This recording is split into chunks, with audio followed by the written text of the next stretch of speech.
If you like what I do, please consider subscribing to the channel if you haven't done so already, join the Patreon page, or purchase something from the Teespring store or Etsy shop.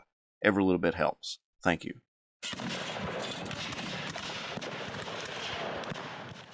The end of November 1863 was full of humiliation for the Confederate Army of Tennessee.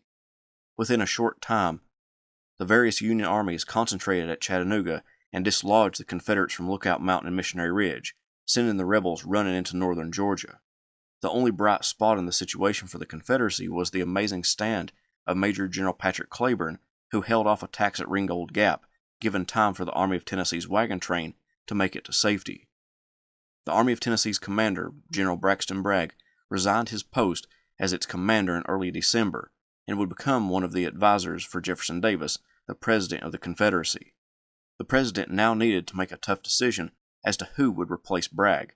He had a few options. He could either choose from any of the 4 full generals within the Confederacy or raise a lieutenant general to that rank.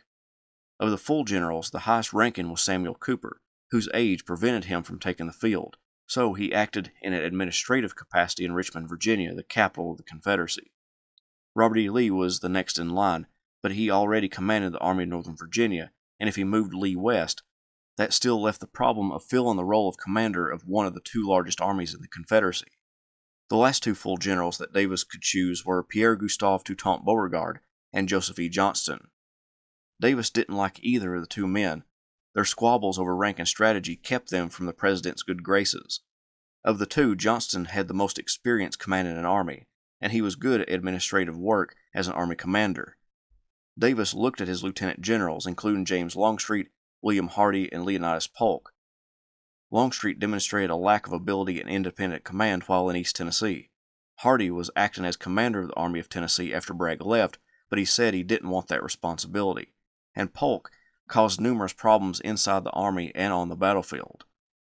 There was really only one choice afforded to Davis, and that was to pick Johnston as the new commander of the Army of Tennessee, stationed in the northern Georgia town of Dalton.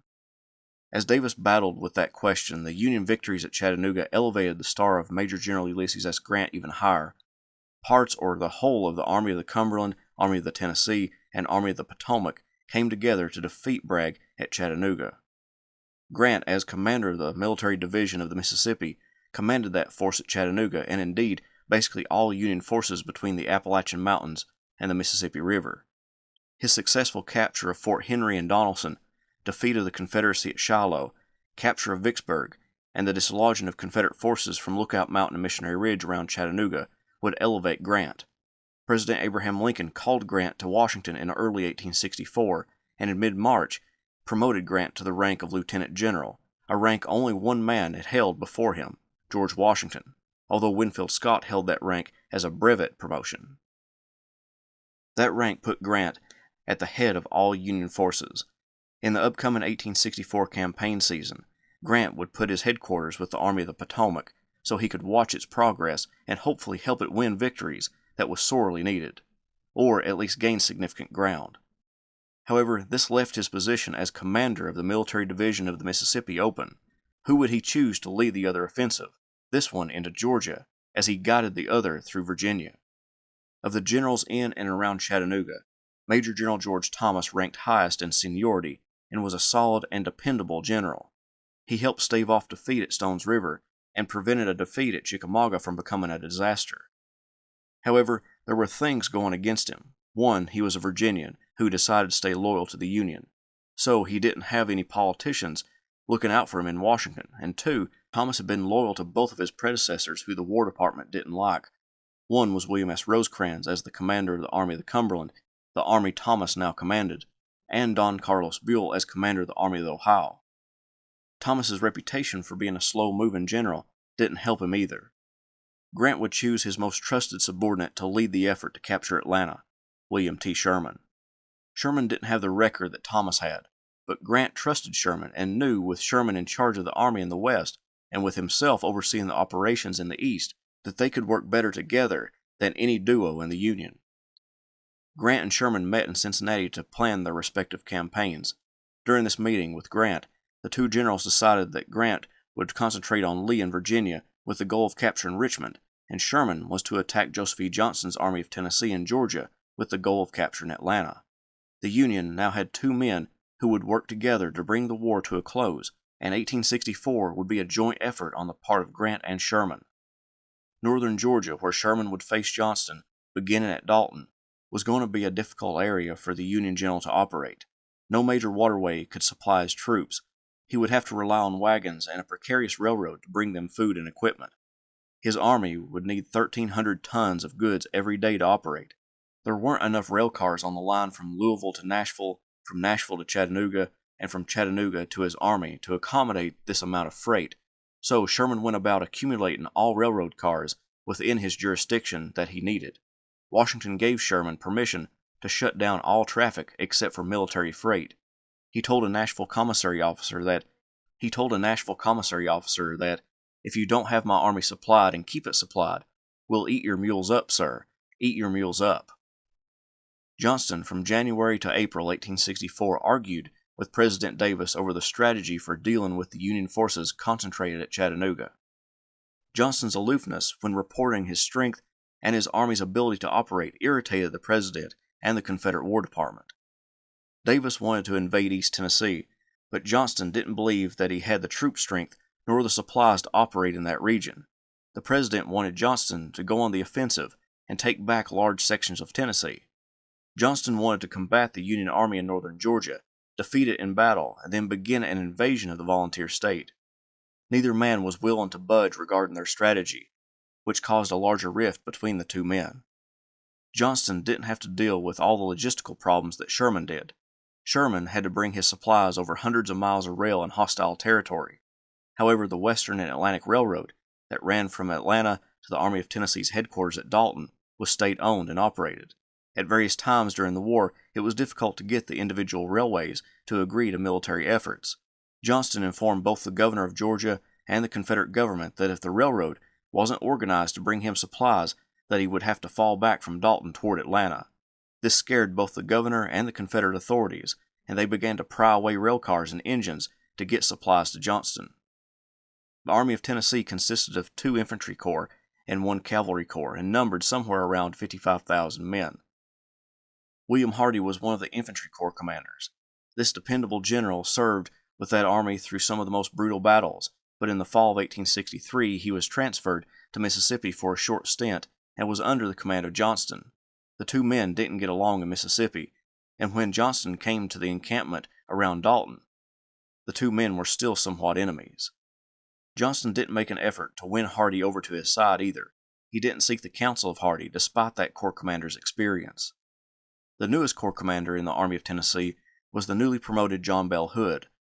Hood was known as an aggressive commander and dependable.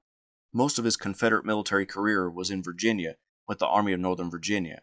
But when James Longstreet's corps came west to bolster the Army of Tennessee prior to Chickamauga, Hood came with it and stayed in the west after Longstreet returned to Virginia. Johnston liked Hood and confided in him, seeking his counsel, treating him as his second in command. Hood had 2 things going for him. Johnston liked him, and Davis liked him. Johnston's cavalry was commanded by Joseph Wheeler, a pro-Bragg supporter, but a good cavalryman. Most of the Confederate cavalry was either south of Dalton and subsisted on forage there, or in East Tennessee, helping fight back against Federal forces operating in that region. Sherman's command wasn't without its problems. The best way to describe the command would be an army group, because it was made up of 3 different armies. The largest of the armies was the Army of the Cumberland, commanded by George Thomas, the Rock of Chickamauga. It numbered around 75,000 men divided into 3 corps. The 4th Corps was commanded by the Eastern Theater General Oliver Otis Howard, a man who fought in some of the Army of the Potomac's bloodiest battles thus far in the conflict. The 14th Corps was commanded by a constant in the Army of the Cumberland, John M. Palmer. Palmer was a division commander during the battles of Stone's River and Chickamauga, performing great service, and when Thomas was elevated to Army command, Palmer took Thomas's position as the head of the 14th Corps. Joseph Hooker commanded the 20th Corps. The former commander of the Army of the Potomac was best known for his horrible defeat at the hands of Robert E. Lee at the Battle of Chancellorsville. He came west prior to the battles for Chattanooga and captured Lookout Mountain in that series of engagements. The Cavalry Corps was commanded by Washington Elliott. Elliott had served in the Trans-Mississippi Theater once, the Eastern Theater once, and this last transfer to the west made it his second time in the West. He had served as an infantry and cavalry commander and became a solid and dependable commander wherever he was sent. James B. McPherson commanded the Army of the Tennessee. The favorite subordinate of Sherman received that position when Sherman was placed in command of the Military Division of the Mississippi. His army was made up of 3 corps, but only 2 were with McPherson in the opening stages of the Atlanta campaign. The Army of the Tennessee numbered about 25,000 men. John A. Logan, also known as Blackjack Logan, was another favorite of Sherman. He was given command of the 15th Corps, Sherman's old command. Logan was a veteran of the Vicksburg campaign and gained the respect of his superiors as a tough fighter. Grenville Dodge commanded the 16th Corps.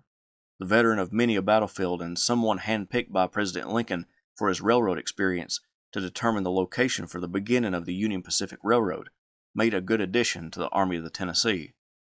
The third and final element to Sherman's Army Corps was the Army of the Ohio. John M. Schofield now commanded it, but it was started by Ambrose Burnside for his successful invasion and capture of East Tennessee.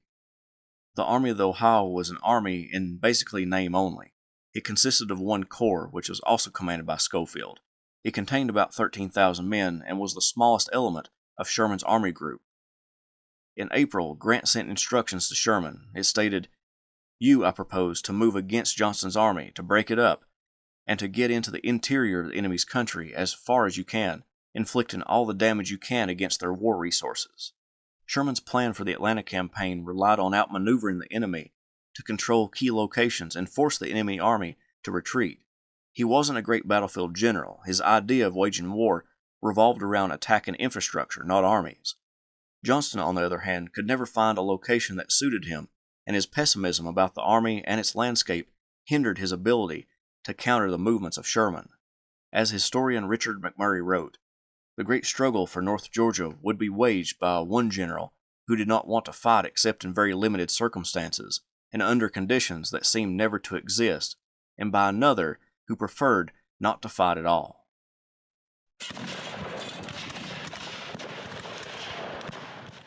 By early May 1864, Union Major General William T. Sherman assembled his army groups to confront Confederate General Joseph E. Johnston and the Army of Tennessee. Sherman initially wanted to use the Army of the Cumberland and the Army of the Ohio to hold Johnston in place while the Army of the Tennessee marched on and captured Rome, Georgia. This plan fell apart when not all of James McPherson's Army of the Tennessee could make it on time to launch the campaign. So Sherman altered his plan. He would send McPherson on a not-as-wide swing to cut the railroad south of Johnston at Resaca, Georgia, and as Johnston pulled back to protect his line, the army group would converge on the Army of Tennessee and destroy it or scatter it to the east. Johnston placed most of his troops under the command of John Bell Hood on the north end of Rocky Face Ridge, north of Dalton, and kept William Hardee's corps at Dalton. Only a small force of about 4,000 men guarded Resaca. On May 9, 1864, while Thomas and Schofield distracted Johnston north of Dalton, McPherson pushed his army through Snake Creek Gap and to within sight of the Western Atlantic Railroad, but McPherson got scared that the force that he was encountering was much larger, and that Johnston had pulled his troops away from Dalton to confront the Union advance. So he pulled back to Snake Creek Gap. McPherson ruined a great opportunity for Sherman to have interjected a large force between the Confederate Army and Atlanta, forcing that army to move or be nearly surrounded. Johnston received word of the large Union force getting close to Resaca, and he dispatched part of Hood's troops to Resaca to block the advance. Hood reported that there were no Union forces within 4 miles of Resaca, which calmed Johnston a little, but he still needed to figure out what Sherman was up to. Sherman decided to move most of his army through Snake Creek Gap and began moving them down the west side of Rocky Face Ridge, leaving only the 4th Corps to fight the rear guard of Johnston's army as it retreated toward Resaca. The Union troops moved through the night toward the gap. Soldiers with torches marked the way in the darkness, and during the day, officers were posted to keep the men following the right roads. Fresh from his stint in Mississippi and Alabama, Lieutenant General Leonidas Polk arrived at Resaca with his lead elements to bolster the Army of Tennessee's numbers. Johnston and the Confederate War Department desired Polk to come to Georgia to help Johnston fight off Sherman. When Polk arrived at Resaca, he took over the defenses of the town. Hood, Polk, and some other generals rode together surveying the land around Resaca. One soldier remembered the scene. The generals, together upon their horses, upon a rising ground, evidently very calmly surveying the scene of the expected conflict. There is evidently a heavy thing on hand, for the troops are pouring in from Dalton. The enemy's force is estimated at 150,000 with a large amount of artillery. After the survey, Hood returned some of his troops back to Dalton. Polk accompanied Hood north, where they met with Johnston. Perhaps stirred by the religious fervor taking place around Dalton, as soldiers were being baptized in a nearby creek, or maybe coming to grips with his own mortality after being wounded twice in 1863, Hood asked Polk, the Episcopal bishop and warrior, to baptize him in an unconventional ceremony.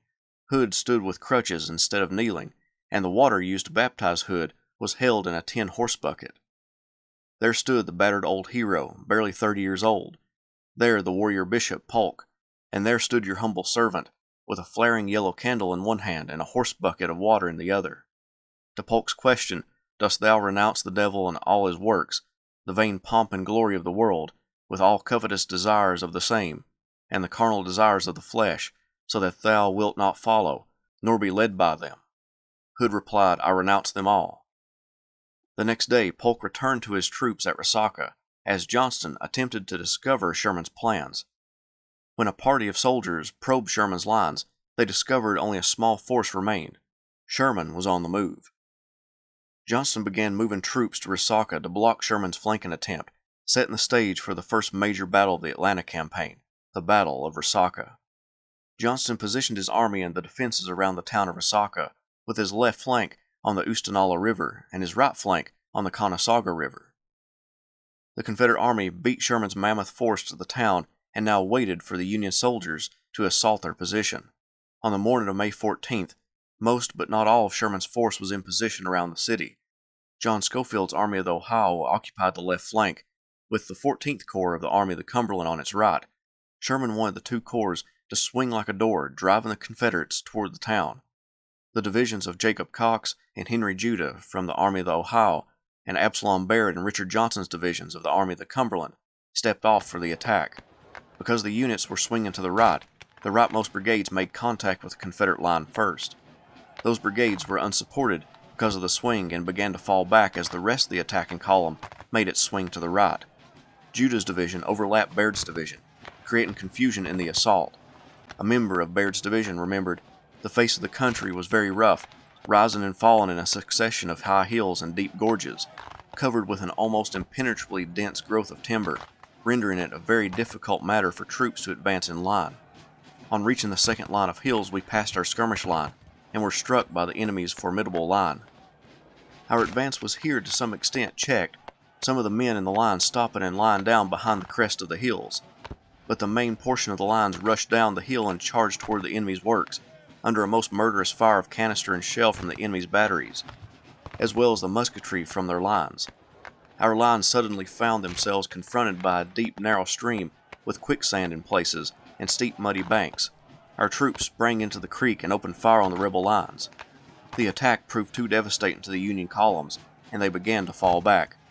For the uncoordinated assault and for the fact that some of the men hadn't been formed into assault columns, Judah was relieved of command a few days later. As Cox's division hit the Confederate line, all of Rhodes Howard's corps began to show themselves on the Union left, but they weren't able to join the attack.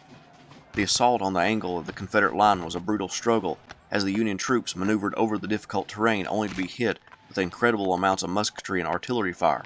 A Tennessean in the Confederate ranks remembered, "Onward they came. The gallant Kentuckians were standing to their work like men, but were about to be overpowered, when Robert C. Tyler's brigade that was laying over behind the hill was ordered to their support, and when Tyler reached the Kentuckians' line, the second repulse was complete in 10 minutes. The Union line fell apart and withdrew to a safe distance, and when they did, the Union artillery began to blast away at the Confederate entrenchments. At one point, a shell fell into one of the rifle pits, where it lay sizzling and ready to explode. Lieutenant F.M. Clark and A.H. Lankford each grabbed at it, and together threw it out of the works. It exploded before it struck the ground. The 4th Corps formed the extreme left of the Union line, but the divisions of that corps didn't reach all the way to the Conasauga River. Johnston realized the opportunity this afforded. The Union flank was in the air, and if he could turn it, Sherman's grip on Resaca would loosen. 2 divisions from Hood's corps made up the extreme Confederate right flank. One division under Carter Stevenson, and the other under Alexander P. Stewart. Elements from the two divisions attacked at 5 p.m. Although they began their movement at the same time, the longer distance that Stewart had to cover caused his division to need reforming, so he halted it for that purpose while Stevenson continued on. Despite just 2 brigades from Stevenson's division attacking the Union flank, the Confederates sent the troops under David Stanley back, relentlessly pushing the surprised Federals. For some, it became a foot race to get to safety. The Union brigades gradually fell back, but a lone artillery battery remained, the 5th Indiana Light Battery, commanded by Captain Peter Simonson. It was marvelous to witness the rapidity with which the artillery was fired as the danger of capture became apparent to the cannoneers. Perhaps never were 6 guns made to do more rapid and destructive work. They were filled again and again, almost to the muzzle, and fired so rapidly the rebel prisoners captured soon afterward refused to believe that but a single battery had played upon them. The stubborn stand by the Hoosiers, along with the Federal troops from Joseph Hooker's 20th Corps arriving from their position on the right flank, sent Stevenson's men back to their entrenchments. As night fell on May 14th, neither Johnston nor Sherman could dislodge the other from the position.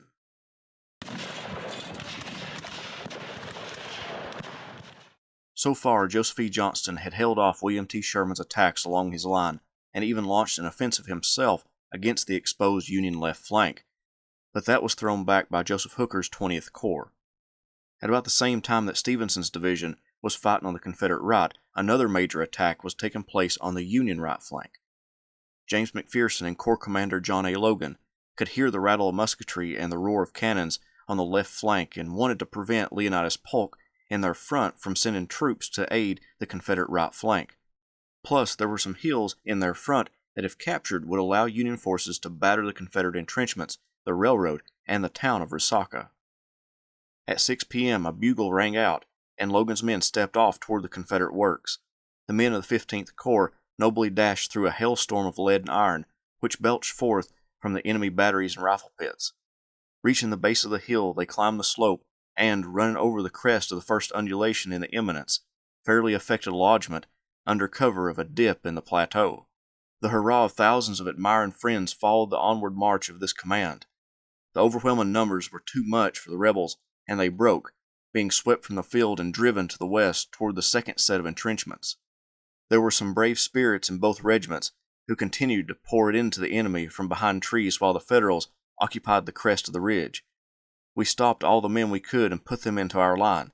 I said to one fellow, "Halt, what are you running for?" He answered, "Because I can't fly."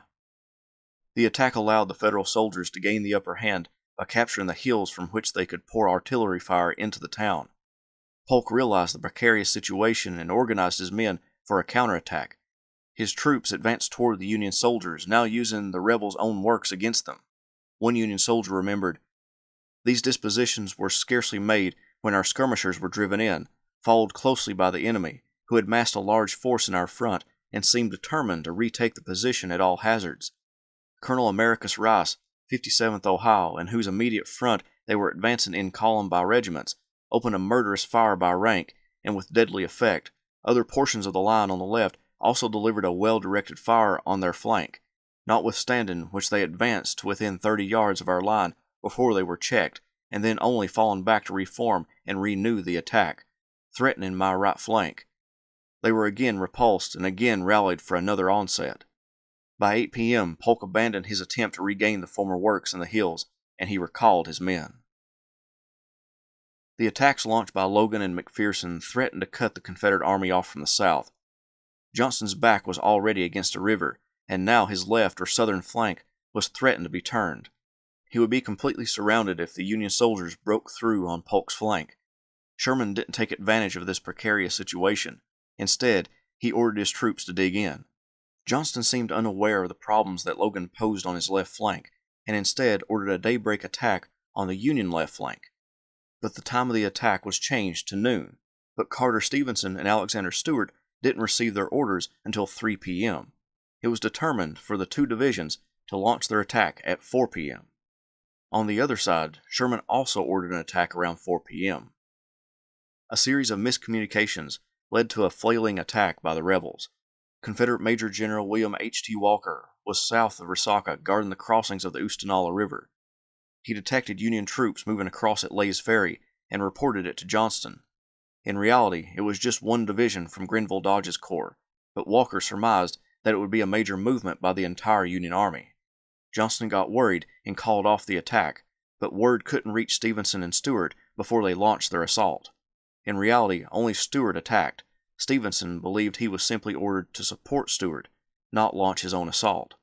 Either way, Joseph Hooker's 20th Corps collided with the rebel division in their own attack, driving Stuart's men back to their entrenchments. Behind their dug-in position, the Confederates played havoc on the approaching Federals, but some of the blue troops got close enough to the entrenchments to make the rebel artillery ineffective, and they dug in close to the rebel works. As the sun began to set, Union troops got to work attempting to capture the 4-gun battery in their front. One soldier who took part in the event remembered, "As soon as night had fallen, a strong detachment of determined men crept silently under the little fort and began removing the earth, logs, and stones of which it was constructed. Their work was overheard by the vigilant enemy, and a sharp engagement followed, which lighted up the whole crest of the hill. But while their comrades fought, these sappers and miners continued their work, and near midnight, when all was ready, a sudden dash was made, the drag ropes made fast, and with a burst of cheers and laughter, the 4 guns were sent trundling down the hill to the rear of the Union lines." Hooker's attack failed, other than capturing the battery. During the night, Johnston contemplated what to do next. If Walker's report was true, then the Union Army would soon cut him off from Atlanta. That was too great of a risk for Johnston, and he pulled his army out of the entrenchments around Resaca on the night of May 15th and headed toward Adairsville. At Resaca, Sherman lost about 2,700 troops, and Johnston lost about 2,800 soldiers, a total of about 5,500 casualties. Johnston at first thought he could defend the valley the town of Adairsville sat in, but his army couldn't occupy the needed space to prevent Sherman from moving down the valley. Union forces moved down toward Adairsville and prepared to attack Johnston's position, but Johnston had other plans. He moved William Hardee's corps down the railroad and moved John Bell Hood and Leonidas Polk's corps down a road leading from Adairsville to Cassville. Johnston wagered that Sherman would divide his force to come after the rebel army, and when he did, 2 of Johnston's corps would defeat one contingent in detail. Just as Johnston believed, Sherman separated his force and moved south. Hooker's 20th Corps, along with John Schofield's 23rd Corps, moved on the eastern flank. The 4th and 14th Corps under George Thomas moved down the railroad, and McPherson's 2 corps swung to the west. Johnston concentrated his forces near Cassville, with Hood on the right facing west, Polk blocking the road to Cassville, and Hardee on the left, watching the road from Kingston. On May 19th, Sherman's columns continued their march toward the Confederate position, and as Schofield and Hooker came down the road, Hood's corps swung to the left to attack them in the flank. But when Hood formed his men, he detected Union troops on his right flank and possibly behind him. Although Johnston would protest that no troops were on his flank, Federal cavalry were on the flank in heavy numbers to protect the 2 Union corps. With no attack possible, Johnston pulled his army back to Cassville and occupied a ridge outside of the town.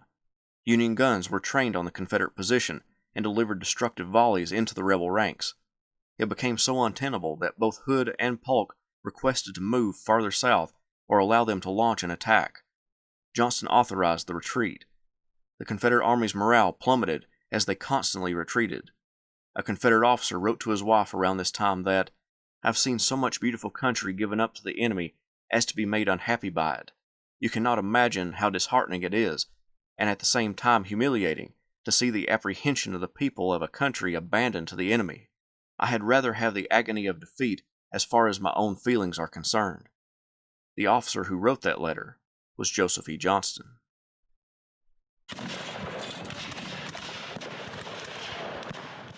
Joseph E. Johnston and the Confederate Army of Tennessee was now south of the Etowah River and took up positions near Allatoona Pass and the town of Allatoona. Johnston hoped that William T. Sherman and his 3 armies would advance toward him from the north and launch assaults against his entrenched position. Sherman, in general, didn't want to fight a pitched battle and would rather outmaneuver his enemy. In this case, he did just that. Instead of confronting Johnston head-on, Sherman moved his troops to the west of Johnston's position, aiming for the town of Dallas. The Union general believed if he could threaten Johnston's flank, then the rebel army commander would abandon Allatoona and withdraw closer to Atlanta, possibly south of the Chattahoochee River. Confederate cavalry detected Sherman's move early and notified Johnston. In an uncharacteristic move, Johnston didn't move south. He moved west to confront Sherman and block him from going around his flank. He only moved Leonidas Polk and William Hardee's corps at first, still thinking there might be a push along the railroad, so he kept John Bell Hood's corps at Allatoona. Sherman's juggernaut of an army group pushed south toward Dallas, and the reports coming in Johnston's headquarters confirmed that there was no likelihood of Sherman coming to Allatoona, so Johnston pushed Hood to New Hope Church, just east of Dallas. The rebel troops began to dig in and prepare to make a stand on a line from Dallas to the church. The first Federal troops to make it to the field was Joseph Hooker's 20th Corps with his lead division under John W. Geary. Impatient and believing that only a small rebel force confronted Hooker at New Hope Church, Sherman ordered Hooker to throw Geary's division against the Confederates, but Hooker believed that the force was much more substantial.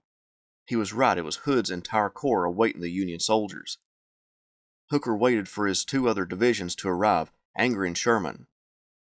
Hooker's columns were aimed in the direction of Alexander P. Stewart's division of that corps, and all of Stewart's brigades were digging in, except for Marcellus Stovall's brigade, which found itself in the graveyard of the church. Those men hunkered down behind the stone sentinels. It was after 4 p.m. on May 25th before Hooker got his division on the field and began aligning them for the assault, placing them in columns of brigades to make the assault. It was about 5:30 p.m. when they stepped off against the rebel works. Alpheus Williams' division hit Stewart's line first, with Daniel Butterfield's division behind and to the left of Williams. Geary's division was kept in reserve. The battle erupted around the church in a hail of lead and iron.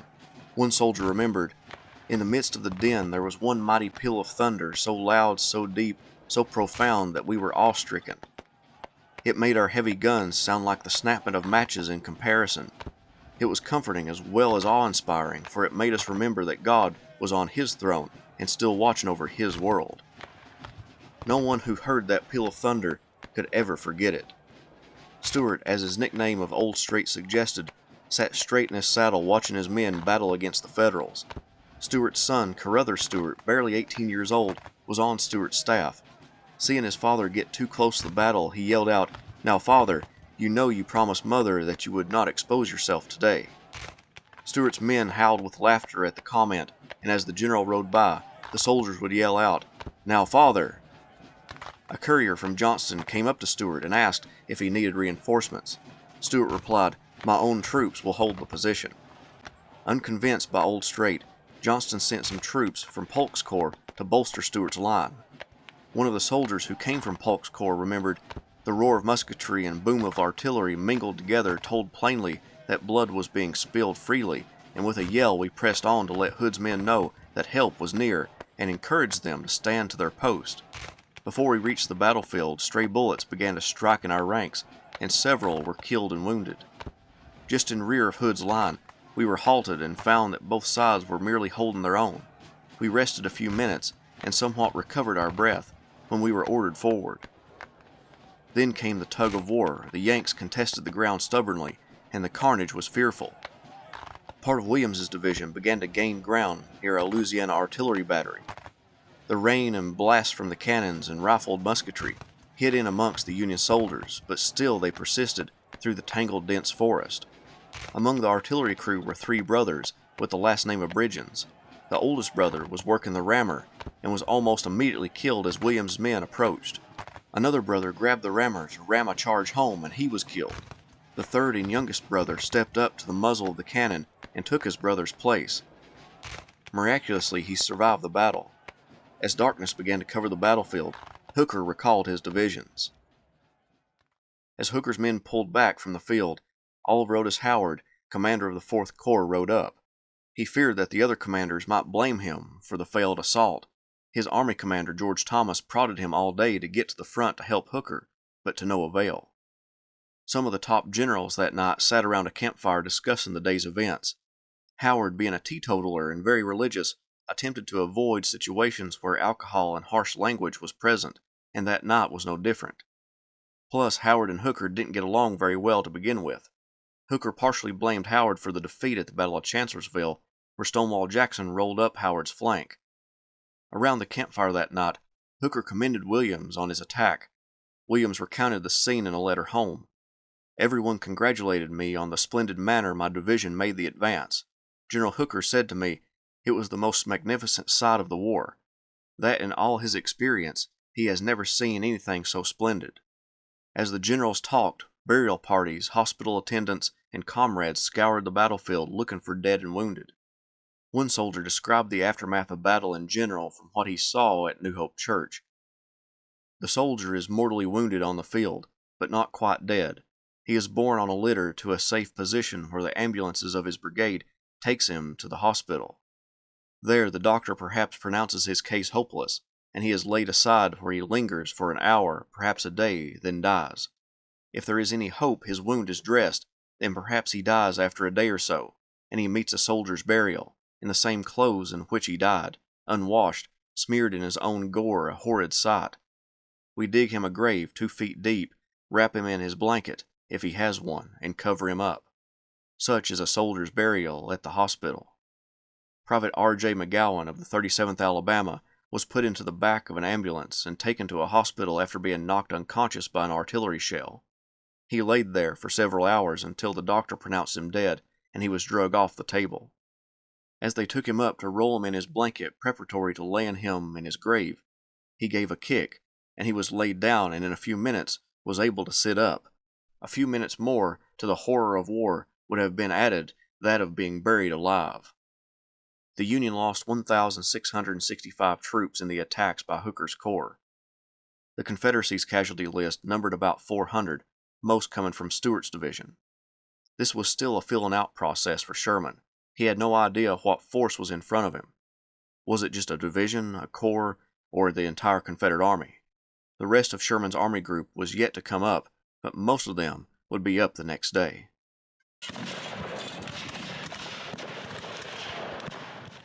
It was the morning after the Battle of New Hope Church, which took place on May 25th. Both Confederate General Joseph E. Johnston and Union General William T. Sherman were concentrating their forces near Dallas and the church. With most of his army now on the field, occupying a strong defensive line, Johnston beat Sherman to the location and stopped the Union general's flanking attempt. The 4th Corps and 23rd Corps extended Hooker's line to the left and pulled the flank back to protect it from an early morning attack, but none came. After 9 a.m., the 4th and 23rd Corps moved out to occupy a more advanced position, one closer to the Confederate line. Sharp fights between each side's skirmishers broke out during the advance, but no major attacks were made. The movement of so many blue troops didn't go unnoticed to the Confederates, and Hood pulled Thomas Hindman's division out of line on his left and placed them on his right to block the Union advance. Soon the lead division of John Palmer's 14th Corps under Richard Johnson made it to the field and was personally led to their assigned location by their Army commander George Thomas. General Thomas, who was near the head of our column, ordered the captain of one of our batteries to bring forward a gun. When this was done, the general hastily dismounted, sighted the gun, told the cannoneer how to cut his fuse for the distance, and gave the command to fire. The shell exploded in the midst of the rebel horsemen. With what result is not known, except that there was an abrupt closing of the caucus and a rapid skedaddling of the Johnnies to some place beyond the reach of Yankee shells. This episode was very amusing on our side because none of us had ever seen Pap Thomas do anything in a hurry. To reinforce his right flank, Johnston moved Patrick Cleburne's division behind Hindman's line. The men of the famed division immediately began digging in. By the end of the day on May 26th, most of the forces were on the field, spread out between Dallas and Pickett's Mill. Friday, May 27th dawned, and Sherman's orders from the night before were followed. At 5:20 a.m., the artillery of Oliver Otis Howard's 4th Corps, Joseph Hooker's 20th Corps, and John Schofield's 23rd Corps belched forth from the Union line. At 7 a.m., Howard chose the division of Thomas Wood to pull out of the Union line and be used in the assault against the extreme Confederate right flank near Pickett's Mill. The Confederates weren't stationary. Cleburne took the initiative and ordered Daniel Govan and his brigade to reconnoiter the front. The single brigade made their way to the Union left flank and immediately drove back the Union skirmishers. The Union regiments on that flank began to bring up reserves to extend their line to match Govan's. The skirmish lasted a couple of hours. While that was going on, Thomas and Howard rode to the Union left and observed something they had not planned for. Thomas was going to have Wood's division attack due south and roll up the Confederate flank, but they saw that Johnston had extended his line with Hindman and Cleburne's divisions. Thomas and Howard knew that they now had to come up with another plan. If not, their men would be making a frontal assault against a fortified enemy. So Thomas assigned Johnston's division to Howard, and together they moved further east in order to hit the flank of Johnston's army. It was now almost 10 a.m., and Cleburne recalled Govan back to his line. Govan reported to Cleburne that he had seen a large group of blue soldiers moving to the right. To Cleburne's right was the cavalry division of John Kelly guarding the flank to Pickett's Mill. The Confederates had a strong line, but Thomas and Howard assembled over 12,000 men to attempt a grand flank attack to break up the rebel line. In their attempt to find the Confederate flank, the ad hoc corps ran into Hindman's line, then moved further east to Pickett's Mill Creek. The creek so named because Benjamin Pickett's mill sat along it. The mill was owned by Pickett's widowed wife because Benjamin was killed the previous year at the Battle of Chickamauga. It was now around 4 p.m. with only a few hours of daylight left to launch the attack. His order was to assault the Confederate flank, but major risks came with that attack. The veteran of the Army of the Potomac knew that an attack could only push so far and then need to be reorganized. Meanwhile, the Confederates would launch a counterattack. Either way, he would be isolated away from the main Union line. He couldn't disobey orders and do nothing, so he went with his safest option, a reconnaissance in force. Wood rode up to Howard a little after 5 p.m. and asked, "Are the orders still to attack?" Howard responded with one word, "Attack." William B. Hazen's brigade moved out toward the Confederate flank, driving in the rebel cavalry, which acted as a skirmish line. The undulating terrain resulted in the second line of the brigade drifting to the left, while the front line kept marching toward Hiram Granbury's Texans, placed there in the nick of time by Patrick Cleburne.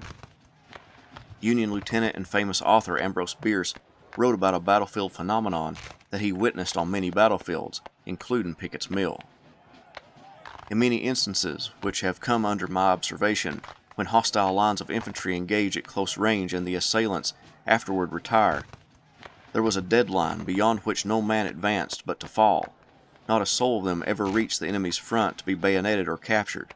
It was a matter of the difference of 3 or 4 paces, too small a distance to affect the accuracy of aim.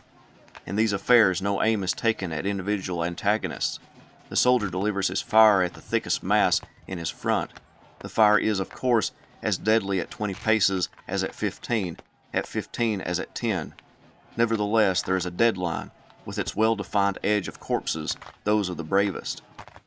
Where both lines are fighting without cover, as in a charge met by a countercharge, each has its dead line, and between the two is a clear space, neutral ground devoid of dead, for the living cannot reach it to fall there.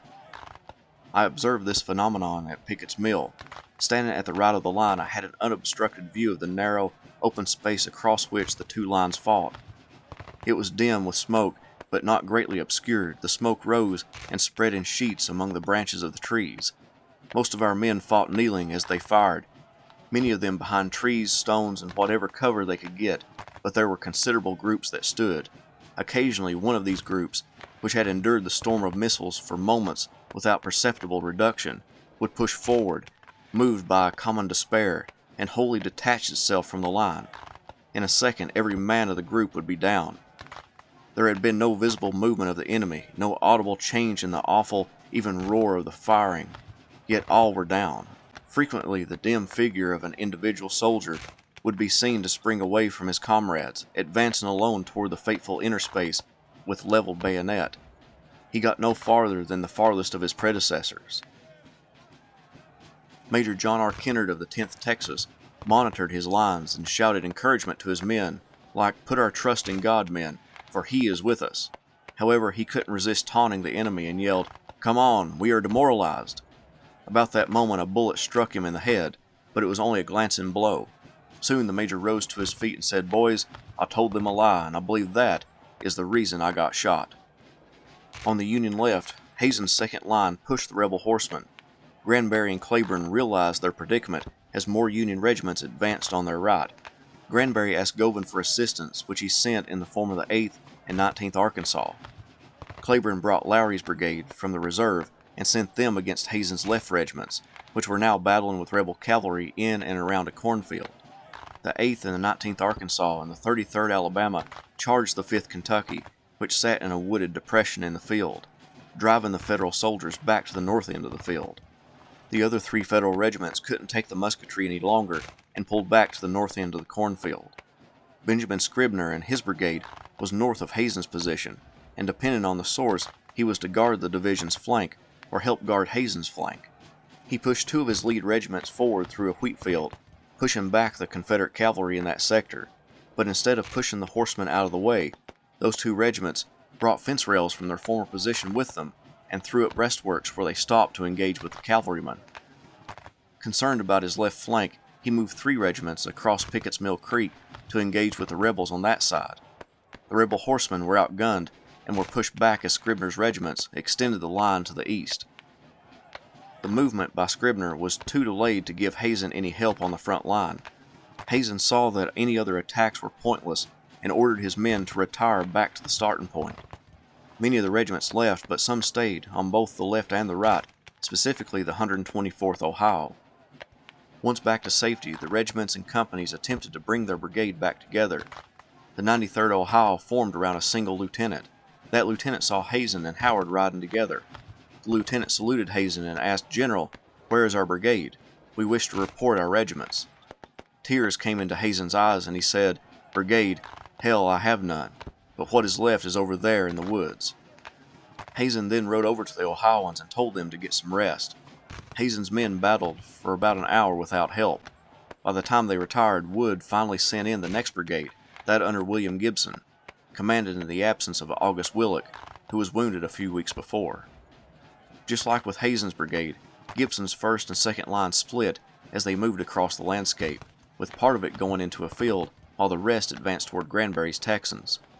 One of the Texans remembered that the Union soldiers pressed steadily forward until they were almost upon us, but they could not stand our terrible fire.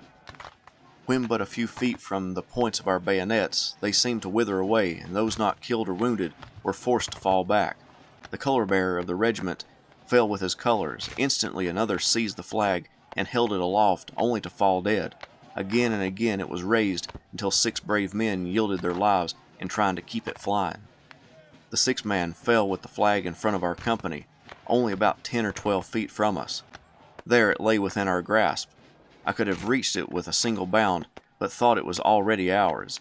I would wait until their line had been completely driven back before picking it up. Gibson's attack stalled in front of the Texans, so he brought up his second line and sent it into the fray, with some of the regiments overlapping with the ones already engaging with the rebels. The fighting was terrible, and the condition of the regiments engaging the entrenched Confederates was deteriorating. A lieutenant from the brigade went back to report the condition of the unit to Gibson. He found Gibson, General Wood, and General Howard. Howard told the lieutenant that he would begin sending troops to their right and left. As the lieutenant turned to run back to his unit, an artillery shell exploded near the group of officers. Howard was hit. Shielding his eyes with his sleeve, Howard says, "I'm afraid to look down." When his foot was examined, it was discovered that the piece of metal had penetrated the sole of his boot, passed through the leather, and although painful, had only badly bruised the general's foot. The fighting was too much for Gibson's men, and they pulled back a little ways to a safer location. The Union flag that the Texans saw drop from the dead hands of a Union soldier within a short distance of the Confederate battle line was astonishingly picked up by one of Gibson's men. The lone Union soldier dropped his rifle to run the gauntlet of bullets to retrieve the flag. When he took hold of the banner, he stood straight up and began to wave the flag in the faces of the Texans. Immediately, scores of rifles leveled at the man, but someone yelled out, "Don't shoot, he's too brave." The Texans lowered their rifles and cheered the Union soldier as he dashed off back to the lines. Frederick Neffler, commanding Samuel Beatty's brigade, was ordered forward in order to allow for the other units to leave the field, set up a defensive line, and allow the Union to collect their dead. The unit split like all the others as they moved toward the Confederate line. One Yankee who took part in the attack wrote, "Our advance had been made over ground most unfavorable. Dense woods, tangled vines, rocks, and ravines impeded our way at every step, but we pushed on under a murderous fire, never halting for a moment until within about 20 yards of the crest of the ridge. when we found ourselves under a formidable line of defenses from which the enemy poured musketry and artillery. The 4th Louisiana saw the lines and saw an opening, and advanced through the gap between the 33rd and 16th Alabama and attacked the Kentuckians from Neffler's brigade, and the remnants of Hazen's brigade that remained on the field. The Louisianians engaged in hand-to-hand combat, but the musketry was too much, and they fell back into the gap through which they had advanced. As they did, the rest of Neffler's brigade filed into line on the north side of the cornfield. The two sides fired at one another across the field. It was now dark, and this gave the Union regiments cover to retreat. The sounds of soldiers moving in the woods in front of them worried the Confederates, specifically Daniel Govan and Hiram Granberry. Both asked their division commander, Claiborne, to charge the enemy. Claiborne and the others worried that the sounds of Union soldiers may be the enemy forming for another attack. The threat to his line convinced Claiborne to advance part of his division. He only gave permission for Granberry's Texans to advance, and after 9 p.m. a bugle rang out, sending the Texans into the Union lines. Mark Lowry on the right also appears to have advanced, as well as the 4th Louisiana. The rebels swept up countless prisoners as they moved across the field, some giving mercy to the confused Yankees, and some killing the enemy as soon as they declared which regiment they were with. The Confederates could only go so far in the darkness, and fell back. One of the Texans wrote about his nighttime charge and his attempt to make it back to the Confederate lines. Here I was alone in the darkness of midnight with the wounded, the dying, and the dead. What an hour of horror! I hope never again to experience such. I am not superstitious, but the great excitement of 7 hours of fierce conflict, ending with a bold and I might say reckless charge, for we knew not what was in our front, and then left entirely alone, causes a mental and physical depression that for one to fully appreciate he must be surrounded by the same circumstances. My feelings in battle were nothing to compare to this hour. A Union soldier remembered the aftermath in the darkness. That opening in the forest, faint fires here and there revealing men wounded, armless, legless, or eyeless, some with their heads bound with cotton strips, some standing and walking nervously around, some sitting with bended forms, and some prone upon the earth. Who can picture it? A few men in despair had resorted to drink for relief. The sad sounds from those in pain were mingled with the oaths of the drunken and the more heartless. As the day dawned on Saturday, May 28th, the two sides began to count their losses. Although estimates vary, the Union lost 230 killed, 1,016 wounded, and 319 missing or captured, for a total of 1,580.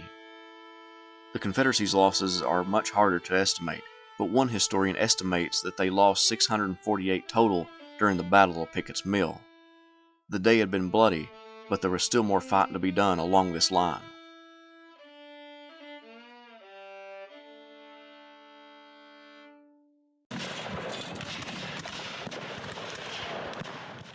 By the end of the day on May 27th, as both Union and Confederate units scoured the Pickett's Mill battlefield for their dead and wounded, word came that the Union left flank wasn't protected.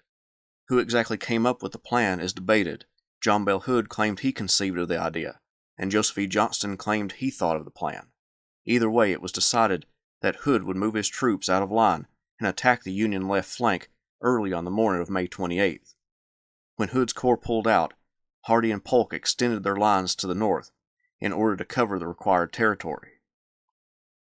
When May 28th dawned, Hood's men pushed forward only to find that the Union soldiers on the left flank had dug in, and Hood was unwilling to attack a fortified position. Hood's men then settled back into their works. Reports began coming in to Johnston that Sherman was moving troops from his right to his left, but these reports were false. Sherman was planning on shifting to the left, but aside from a few units making the shift, the battle line looked basically the same as it had. Johnston now wanted William B. Bates' division of Hardee's corps to probe the Union right flank at Dallas and capture the entrenchments there if possible. Bate, a Tennessean, took part in the First Battle of Manassas, Shiloh, the Tullahoma Campaign, Chickamauga, and Missionary Ridge. He had been wounded at Shiloh and had multiple horses shot out from under him, demonstrating his courage in battle and his insistence on being on the front lines with his troops. Bate and his corps commander, William Hardee, came up with a plan for the dismounted cavalry to push forward, and if they encountered only light resistance or no resistance, for his signal guns to fire, signaling for Bates' division to assault the Federal works. As the dismounted cavalry of Frank Armstrong prepared for their attack, Lieutenant Colonel Frank Montgomery of the 1st Mississippi Cavalry wanted to get a better look at the Union fortifications in his front. He climbed to a rise near a battery of artillery to view the Federals. I stopped a moment to look through an embrasure at the battery, and half-dozen Minnie balls hissed viciously by my head, and I quickly got behind the fortifications. I caught, however, a good look at part of their works, which seemed very strong and were well manned. Montgomery told his superior what he saw, but there was no change to be made to the plan. The cavalry would push forward at the appointed time. At 3:45 p.m., the signal gun went off for the Confederate cavalry to begin their advance. As one Union soldier described, they advanced with a yell the devil ought to copyright.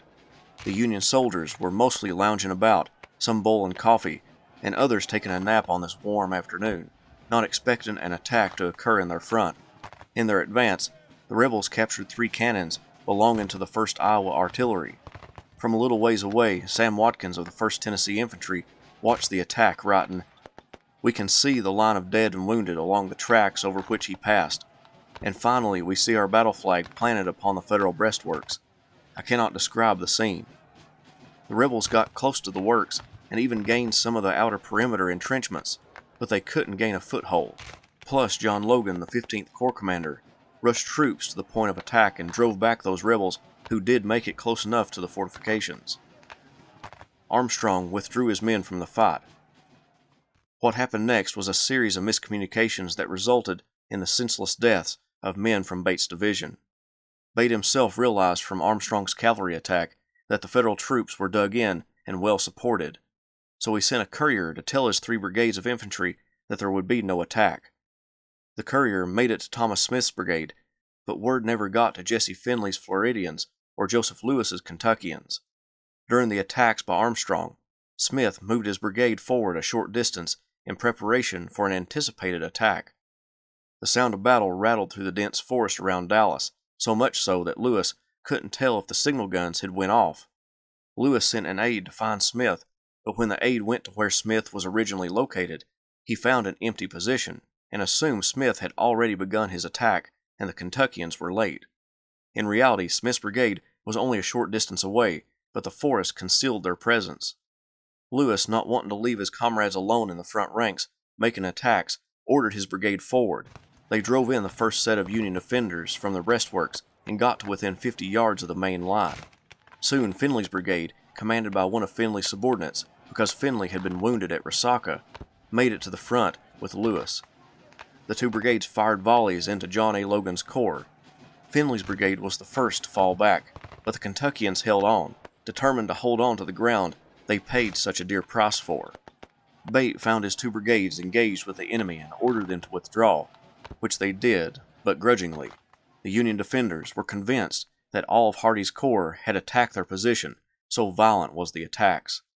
The Kentuckians began to complain about Bates and his suicidal attack, but it wasn't all his fault, and when he realized the mistake, he quickly corrected it. Nevertheless, the Confederacy lost around 1,200 men in the futile attacks, while the Union lost only 379. It was a one-sided fight, but it did convince McPherson and his 2 corps commanders that they couldn't shift to the left with such an aggressive force in their front.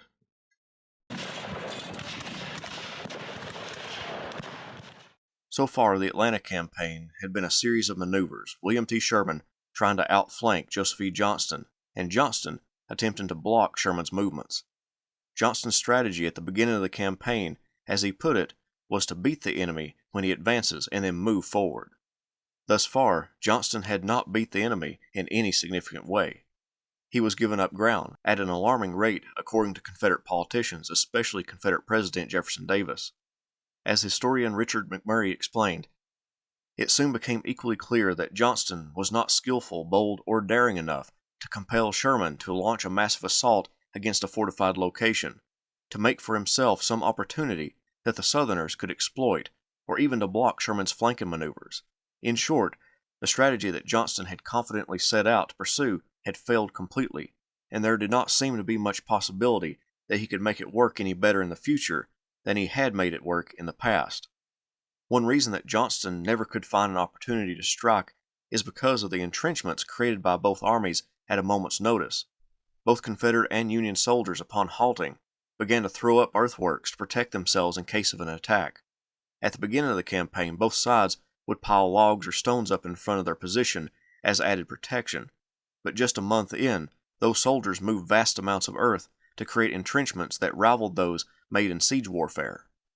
Johnston didn't want to attack an entrenched enemy, but to one degree or another, Sherman's troops would always be entrenched because of this new way of warfare.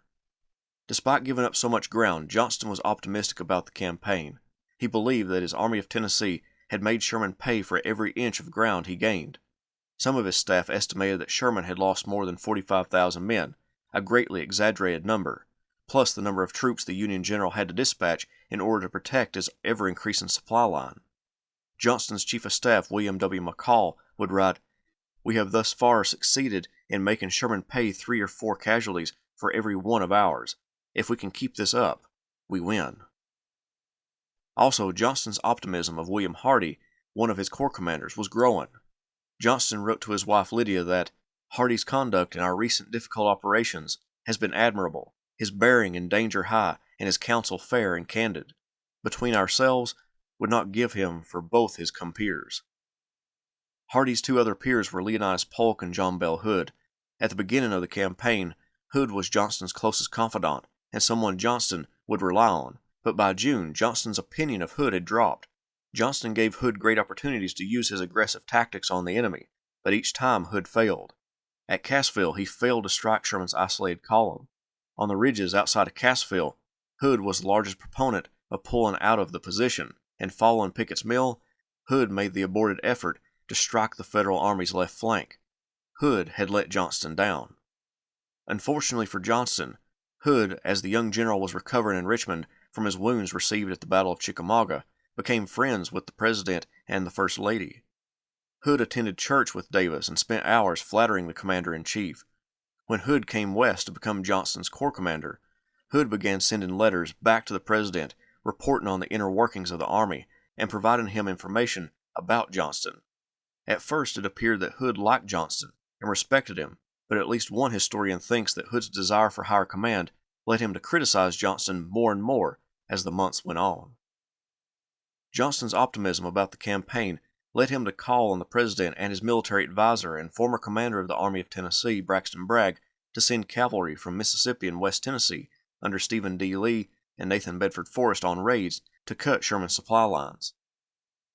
Johnston wagered that if Sherman's supplies were cut, then he would have to retreat back to Chattanooga, or the lack of food and ammunition would force Sherman to lash out in an attack against Johnston's fortified emplacements.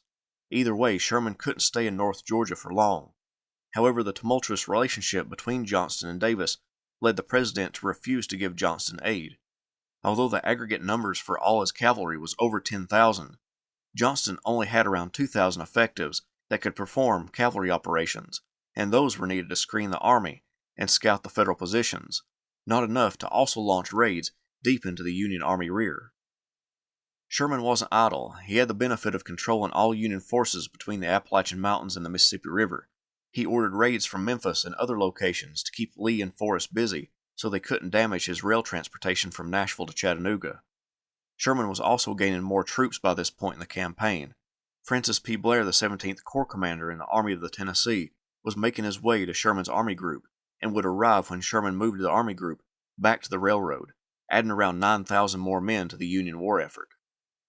Sherman's position at New Hope Church, Pickett's Mill, and Dallas was untenable, and Johnston's army was heavily entrenched. Plus, being away from the railroad meant that Sherman's troops had to drudge through the mud over dilapidated roads to bring supplies to the army, so he knew he had to return to the east and the railroad. As he moved, so did Johnston, mimicking his movements. At Allatoona, Sherman planned to create a supply depot as soon as the railroad bridge across the Etowah River was repaired. That task was completed on June 11th, and supplies flowed into Sherman's ranks. The Blue troops had been resting for a few days under orders from Sherman before the next push southward began. The Confederate Army began building entrenchments and gun emplacements on the ridges outside of Marietta, Georgia, along Pine Mountain, Brush Mountain, and Lost Mountain. Hardee's corps was on the left, Polk's corps occupied the center, and Hood was on the Confederate right. Along Hardee's line was Pine Mountain, and a salient, or a projecting angle in the line. It was vulnerable to an attack, so on June 14th, Johnston, Hardee, and Polk went to see for themselves if the line needed to be moved. The three men dismounted, leaving their staff behind, and climbed the rise, housing General William Bates' infantry division and the New Orleans-Washington artillery. The cannoneers warned the commanders that the Union cannons had found their range and were lobbing shells into the fortifications. Sergeant Rice C. Bull of the 123rd New York Infantry reported it this way: "Whenever a Johnny Reb showed himself to make observations or give signals with their flags, our shells began to drop on the crest of the hill. The boys located in the vicinity gathered around the battery to watch the sport. The Johnnies could see when the guns were fired from the smoke. We could see them dodge out of sight before the shells reached them. Often, when a shell exploded or passed them, they would come out and wave their hats. They seemed as well pleased as we were." The three generals exposed out in the open became quite a view for the peering Union troops about a half-mile away. General Sherman stated, "How saucy they are." Then he addressed one of his artillerymen. "Captain Simonson, can you send a shell right on top of that knob? I notice a battery there and several general officers near it." "I'll try," Simonson replied. His gunners of the 5th Indiana Light Artillery, previously told to conserve their limited ammunition, jumped to obey Sherman's overriding instructions. Corporal Benjamin McCollum got busy adjusting the brass sights on his 10-pounder, an artillery rifle able with fair accuracy to fire a shell that was 3 inches across and 7 inches long. He awaited Simonson's fire command. Sherman looked on with his glass. "Ah, Captain, a little too high. Try again with a shorter fuse." Corporal McCollum complied. Up went the glass to his eye. Oddly enough, a kinsman to Polk, named William Harrison Polk, was a member of the 21st Indiana Infantry Regiment and was watching this all take place. He would recount what happened next to Leonidas Polk's son later. It was a 10-pounder paired of the 5th Indiana Battery. Captain Simonson commanded. A young deserter had come into our lines, and the man was handed a powerful field glass and asked to name who the Confederate officers were. He named them, and I remember he called your father's name last, saying General Johnston, General Hardee, and General Polk. Then Sherman said to the officer in command, "Turn a gun to the front and give the bishop a morning salute." The first shot went high, skipping over the top. When two of the Confederate officers walked away, the third lingering behind and retiring a little later, as I remember it, Simonson jumped off his horse and said, "Let me sight the gun," which he did very carefully. The solid shot from the Union gunners, along with the whistling of mini balls from the sharpshooters, convinced the group of officers to scatter except for Polk, who stayed. The morning salute, carefully aimed by Simonson, careened through the air and pierced the upper torso of General Polk. A soldier yelled out that they had killed General Polk. Upon hearing the news, Polk's aide and son-in-law, William Gale, rushed over to the bishop's body. He saw the general nervously working his jaw, and then the body went limp. He hurried off to get a litter. Generals Hardee and Johnston attempted to hurry over to help in what way they could, but a colonel stopped them and warned them that the South had already had a huge loss and they shouldn't expose themselves to danger. Polk's personal escort and security, the Orleans Light Horse Cavalry, galloped up to the hill, put his body on a litter, and removed it to Polk's headquarters. Some who saw the corpse, it was said, gasped with horror. The missile passed through Polk's chest, carrying away his heart, not lacerating his chest at all, lacerating dreadfully his back. Upon hearing the news of the bishop's death, General Hood remarked, "I had grown to love General Polk with my whole heart. He was so noble, so generous, and such an able soldier." William W. Loring would take temporary command of Polk's corps. Loring was a veteran of the Seminole Wars and the Mexican-American War. When the Civil War erupted, he first took part in the campaigns in western Virginia, then was sent west, where he operated in Mississippi during the Vicksburg Campaign. He came east with Polk's corps when that general came to help the Army of Tennessee fight Sherman in northern Georgia. Because of the vulnerability of his line, Hardee pulled his line back to protect it against Sherman's artillery bombardment and the possibility of an attack, but when he did, the line became vulnerable to enfilading artillery fire from the north. Engineers and troops were busily constructing a third line of defense at Kennesaw Mountain, which was made up of Big Kennesaw, Little Kennesaw, and Pigeon Hill. However, it would be a few days before those entrenchments were ready, so Johnston and the Army of Tennessee would have to endure the artillery bombardment until it could move.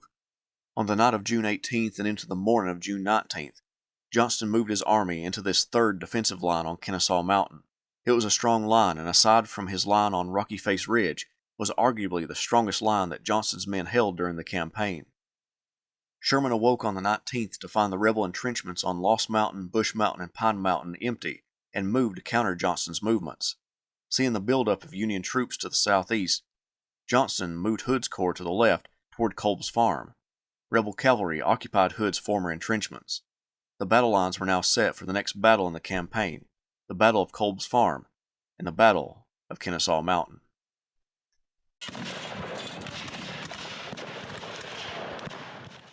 With his entrenchments, Joseph E. Johnston hoped that his Army of Tennessee could save the town of Marietta, Georgia.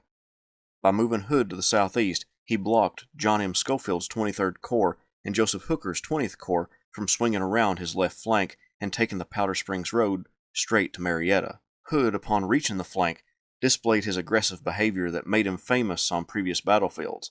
He believed the best defense was a quick offense, and on June 22nd sent 2 of his divisions into battle against Hooker and Schofield's men. They easily drove back the skirmish line, but ran into stiff resistance when they encountered the entrenched Union main line. A New York skirmisher from Hooker's corps remembered, "They came without skirmishers, which meant an attack in force. We fired and dropped back through the woods and into the open field, over which we would have to retreat for nearly half a mile to reach our battle line on the hill. The men there were working with pick and shovel, as men will work whose lives depend on constructing barricades to stop bullets. Back of them we saw our batteries being wheeled into place. Everything was being done that could be for the fight that was coming." An Ohio artilleryman recounted the destruction his battery caused in the rebel ranks. "There was excitement in the moment. We threw the canister into the gaping guns, and then, like a tornado, volley after volley were sent plunging and tearing through the massed lines, strewing the ground with fallen men. It was a magnificent range for canister, and the effectiveness of the gunners' aim was made terribly manifest. They trembled under the awful fire, wavered, and then retreated in confusion. As they retreated, the guns were elevated, and for a mile they were followed with the fierce storm of shot and shell. The divisions of Carter Stevenson and Thomas Hindman fell back after the attack. The assault began around 5 p.m. and was over by 6:30 p.m., an hour and a half of destruction around the Kolb family farm. In that short time, the Confederacy lost about 1,500 men, and the Union only around 250. It was a very one-sided battle, but there was some good that came out of it for the Confederacy. It convinced both Schofield and Hooker that a strong force was in their front, and the way was blocked to Marietta. Hooker reported to his superior and Army Group Commander, William T. Sherman, that, "We have repulsed 2 heavy attacks and feel confident, our only apprehension being from our extreme right. 3 entire corps are in front of us." Sherman saw the note as irrational. He wrote back, "There cannot be 3 corps in your front. Johnston has but 3 corps, and I know from personal inspection that a full proportion is now and has been all day on his right and center." Sherman was in a precarious situation. The heavy rains prevented his army to move around Johnston's flank at the moment, so he'd have to wait days for the roads to dry out. However, if he waited, that would give Johnston enough time to attack his railroad. Sherman knew from fighting Johnston since early May that the Confederate commander would happily sit and wait, but the Union demanded progress. Therefore, the only option possible at the moment was for Sherman to attack. Sherman made numerous statements about not launching frontal assaults against a well-entrenched enemy, but as the days drug on and the rains diminished his ability to outflank Johnston, a frontal attack seemed more promising. One of Sherman's biographers described his decision as such. What finally convinced him to attack straight ahead was his perception that the enemy and our own officers had settled down into a conviction that I would not assault fortified lines. I wanted, therefore, for the moral effect, to make a successful assault against the enemy behind his breastworks. Sherman called his 3 army commanders together and planned for 3 attacks. James B. McPherson's Army of the Tennessee would demonstrate along the whole line, and McPherson chose to attack the Confederates located on Pigeon Hill. George Thomas chose a rise closest to his line to keep his troops from having to endure artillery fire over a large distance. The rise chosen would become known as Cheatham's Hill, named after the Confederate division commander who defended it, but the location was named by both sides as the Dead Angle. Schofield was to attack a point on the Confederate left flank and also to demonstrate further to the southeast to hopefully draw troops away from Johnston's main line, but Sherman countermanded Schofield's attack and decided for him to just launch the demonstration. The attacks were to be commenced on June 27th at 8 a.m. The attacks were preceded by an immense artillery barrage from the Union guns that let the rebels in the entrenchments know that a major attack was most likely coming soon. The attack force for John Logan's 15th Corps of the Army of the Tennessee was made up of Charles Walcott's brigade from William Harrow's division and Giles Smith and Joseph Lightburn's brigades of Morgan Smith's division. Morgan and Giles were brothers, Morgan being the oldest. At 8 a.m., the brigade stepped off against a salient in the Confederate line, hoping to break it and split the Confederate army in half. The three brigades contained altogether about 5,500 men. A Confederate soldier watching the attack called it a grand sight, with swords glistening in the sunlight and colors flying, bayonets sparkling, and martial tread of trained heroes. Here they came pouring on in column, in line, in mass, filling all the plain below and still pouring out of the timber in the rear. Although some regiments made headway, most were turned back, getting within 60 yards of the enemy, but not getting any further. To the southeast, select brigades from the 4th and 14th Corps were chosen to join in the attack. They were supposed to attack at 8 a.m., like that of Logan's Corps, but most of the Army of the Cumberland troops didn't move out until after 8:30 a.m. A soldier in John Mitchell's brigade remembered the moment he heard that his brigade would take part in the attack. So much for our foolish dream of our soldiers who thought that our few days in reserve presaged a new status as a pet brigade. Pet my foot, rested for the slaughter would be more like it. The stupidity of this order is enough to paralyze me. However, I obeyed the orders, so far as related to getting ready. This amounted to having plenty of ammunition, a musket, and to divest the men of all surplus baggage and equipment. But the role of Judas is more than I can swallow. I must here acknowledge myself as altogether too skeptical to have the least confidence in the success of the enterprise. I think it far better not to give the plan of operation to my men, lest I gag on my words and reveal that I have the horrors, which in turn would give them the horrors too. I consider the folly of this undertaking of itself sufficient notice for their own peace of mind, so the minute's passed. George Thomas, the commander of the Army of the Cumberland, wished he didn't have to obey orders and order his men to attack the well-entrenched enemy. One of his division commanders expressed that he believed the assault would fail. Thomas responded, "I fear it will be so." Sensing a loss of hope, Thomas turned to his subordinate and said, "If we do possibly succeed, it will lead to a great victory." Just like before Logan's attack, artillery battered away at Hardee's corps, awaiting atop the heights. Although in a fortified location, the Confederates were also worried about the attack made against them. One soldier reminded his reader that we resolved to take what the Lord and General Claiborne gave us and do our level best. John Newton's division and Jefferson C. Davis's division stepped off toward the Confederate works. Rebel artillery began to throw iron when the blue-clad troops got within range. The Confederate musketry began to tear into their ranks. One rebel remembered, "If any command was ever given for us to commence firing, I never heard it. It sounded as though we had 100 cannon instead of 8 or 10. In such regularity one would think they were on parade drill, scattering canister, grape, shrapnel, and short-fire bombs, and, like our infantry, shot for execution." Well, the Yanks got as far as the gully and the ravine, which seemed at that time the healthiest place.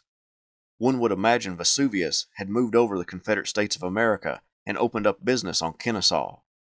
Private Sam Watkins of Company H of the 1st Tennessee Infantry remembered, "The sun beaming down on our uncovered heads, the thermometer being 110 degrees in the shade, and a solid line of blazing fire right from the muzzles of the Yankee guns being poured right into our very faces, singeing our hair and our clothes, the hot blood of our dead and wounded spurting on us, the blinding smoke and stifling atmosphere filling our eyes and mouths, and the awful concussion causing the blood to gush out of our noses and ears, and above all the roar of battle, made it a perfect pandemonium." Afterward, I heard a soldier express himself by saying that he thought hell had broke loose in Georgia, sure enough. I have heard men say that if they ever killed a Yankee during the war, they were not aware of it. I am satisfied that on this memorable day, every man in our regiment killed from 100 to 80, yea, 50 men. I mean from 20 to 100 each. All that was necessary was to load and shoot. Daniel McCook, Jr., a veteran of many Western theater battles and the leader of one of the chosen brigades to attack the Confederate works, pushed into the earthworks of the enemy, placing his foot on the headlog of the works, and slashed away with his sword at the Confederates and yelled, "Surrender, you traitors!"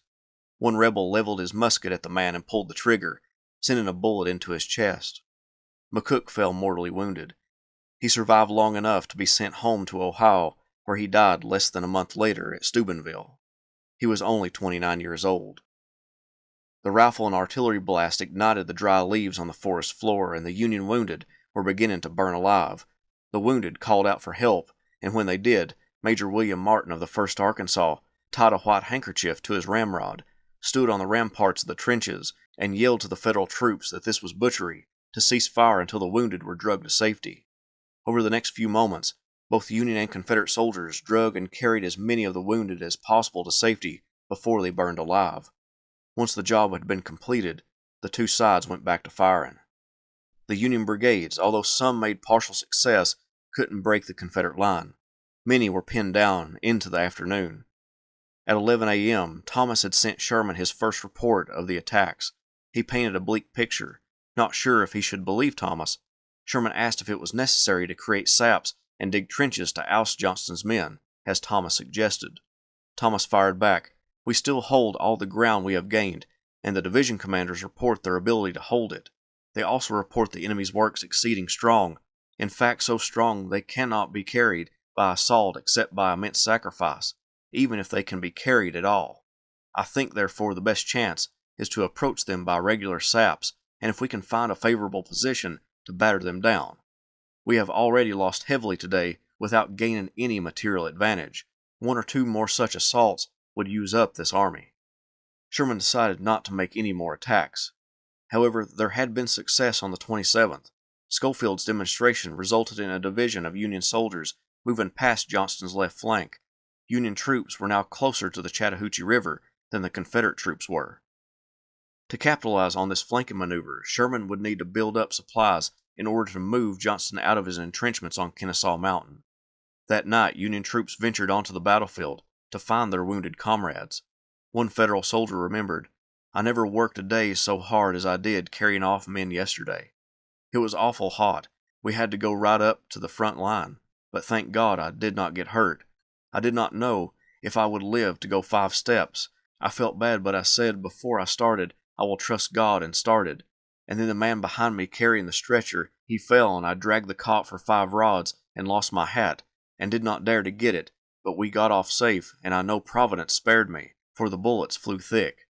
In just a few hours of fighting, the Union lost around 3,000 casualties, a great many of which came from Thomas's Army of the Cumberland. The Confederates in all lost around 1,000 troops.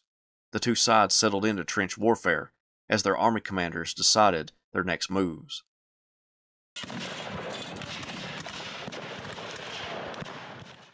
The military situation in late June 1864 was stressful for the Confederacy as well as the Union.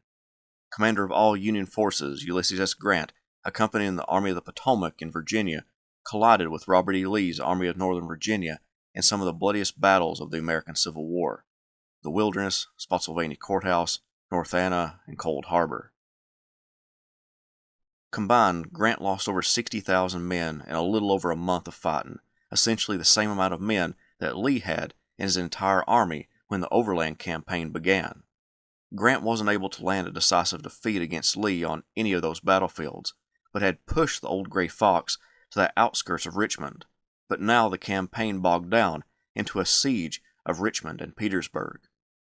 In the West, Union General William T. Sherman was pushing Johnston through North Georgia, fighting the battles of Resaca, New Hope Church, Pickett's Mill, Dallas, and Kennesaw Mountain, none of them as bloody as the battlefields in Virginia, but the Confederate Army under Joseph E. Johnston continued to retreat, pulling back ever closer to Atlanta, but the Georgia city had yet to be taken.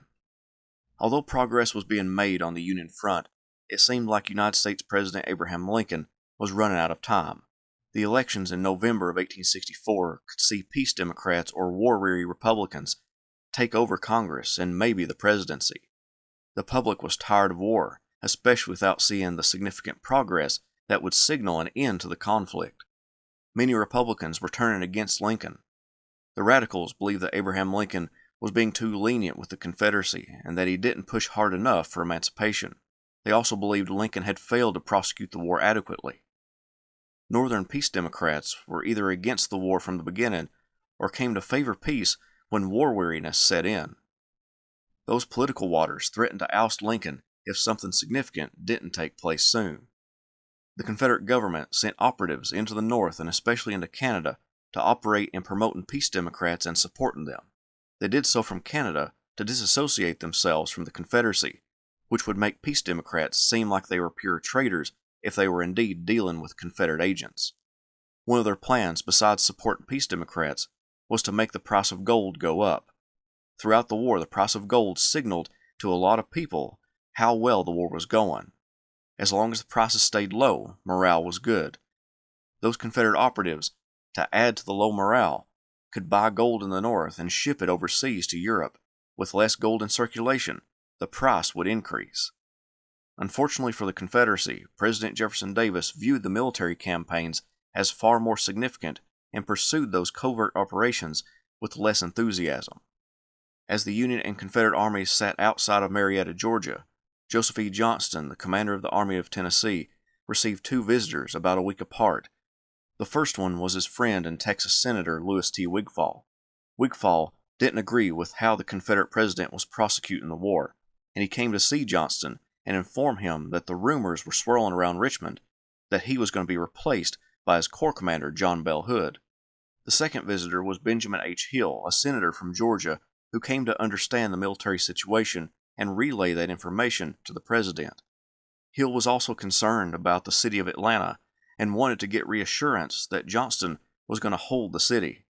Johnston assured Hill that he could hold out north of the Chattahoochee River for a month. With that information, Hill set off for Richmond and a meeting with the president. During the Battle of Kennesaw Mountain, John M. Schofield's 23rd Corps of the Army of the Ohio slipped a substantial amount of brigades around the left flank of Johnston's army, putting Union troops closer to the Chattahoochee River in Atlanta than any of the Confederate troops in the Army of Tennessee. Johnston, scared to be cut off from Atlanta, pulled his troops away from their entrenchments on Kennesaw Mountain and moved them towards the Chattahoochee River. His engineers threw up an impressive amount of earthworks prior to the army's arrival, and its intricacies made it probably the most formidable fortifications during the campaign. Sherman pursued Johnston south, moving James B. McPherson's Army of the Tennessee to his right flank as they chased after the Gray troops. Sherman viewed Johnston's entrenchments and knew that no frontal assault could dislodge Johnston from his new position. So he began to formulate another plan to make Johnston leave the area and cross the Chattahoochee River. Schofield began moving to the east to find a way across the river to outflank Johnston. Although Confederate troops destroyed bridges along the river, Schofield found part of an old dam that would allow his men to get across. With Federal troops now on the other side of the Chattahoochee River, Johnston declined to dispatch troops to throw them back across, and on the night of July 9th, into the morning of the 10th, Johnston moved across the river, burning the bridges as he went. While Schofield worked away at crossing the river, Sherman planned destruction for the rail lines going into Atlanta. He sent out 2 cavalry raids, only one being successful, that under Lovell Rousseau, which cut the rail line to the west of Atlanta, burning a significant railroad bridge, cutting Georgia off from Alabama and Mississippi. To add on to Rousseau's success, Sherman ordered McPherson to the east to cut other rail lines running into the city. He intended to make Atlanta useless to the Confederacy, and it was working. Johnston was now on another defensive line behind Peachtree Creek, just about 3 miles from Atlanta. Just before the withdrawal across the river, Johnston put in place the permanent replacement to Leonidas Polk, Alexander P. Stewart. Stewart commanded a division in Hood's corps, but now commanded Polk's troops, dropping William W. Loring back down to division command within Stewart's new corps. Loring was upset about getting passed over, but Stewart had proven himself a capable commander. Stewart was born in Rogersville, Tennessee, graduated from West Point Military Academy in the class of 1842, but resigned his commission in 1845 to become a professor. He fought at the battles of Shiloh, Perryville, Stones River, Chickamauga, Missionary Ridge, Resaca, and New Hope Church. His record as a strong leader was proven, and Johnston approved of his promotion. At about the same time Davis was informed of Johnston's movement across the river, Senator Hill delivered the message that Johnston said he could hold out north of the Chattahoochee River for a month. He had lasted just a little over a week. This would be the last straw for Davis, who felt leaving Johnston in command of the army would only result in more ground being given up.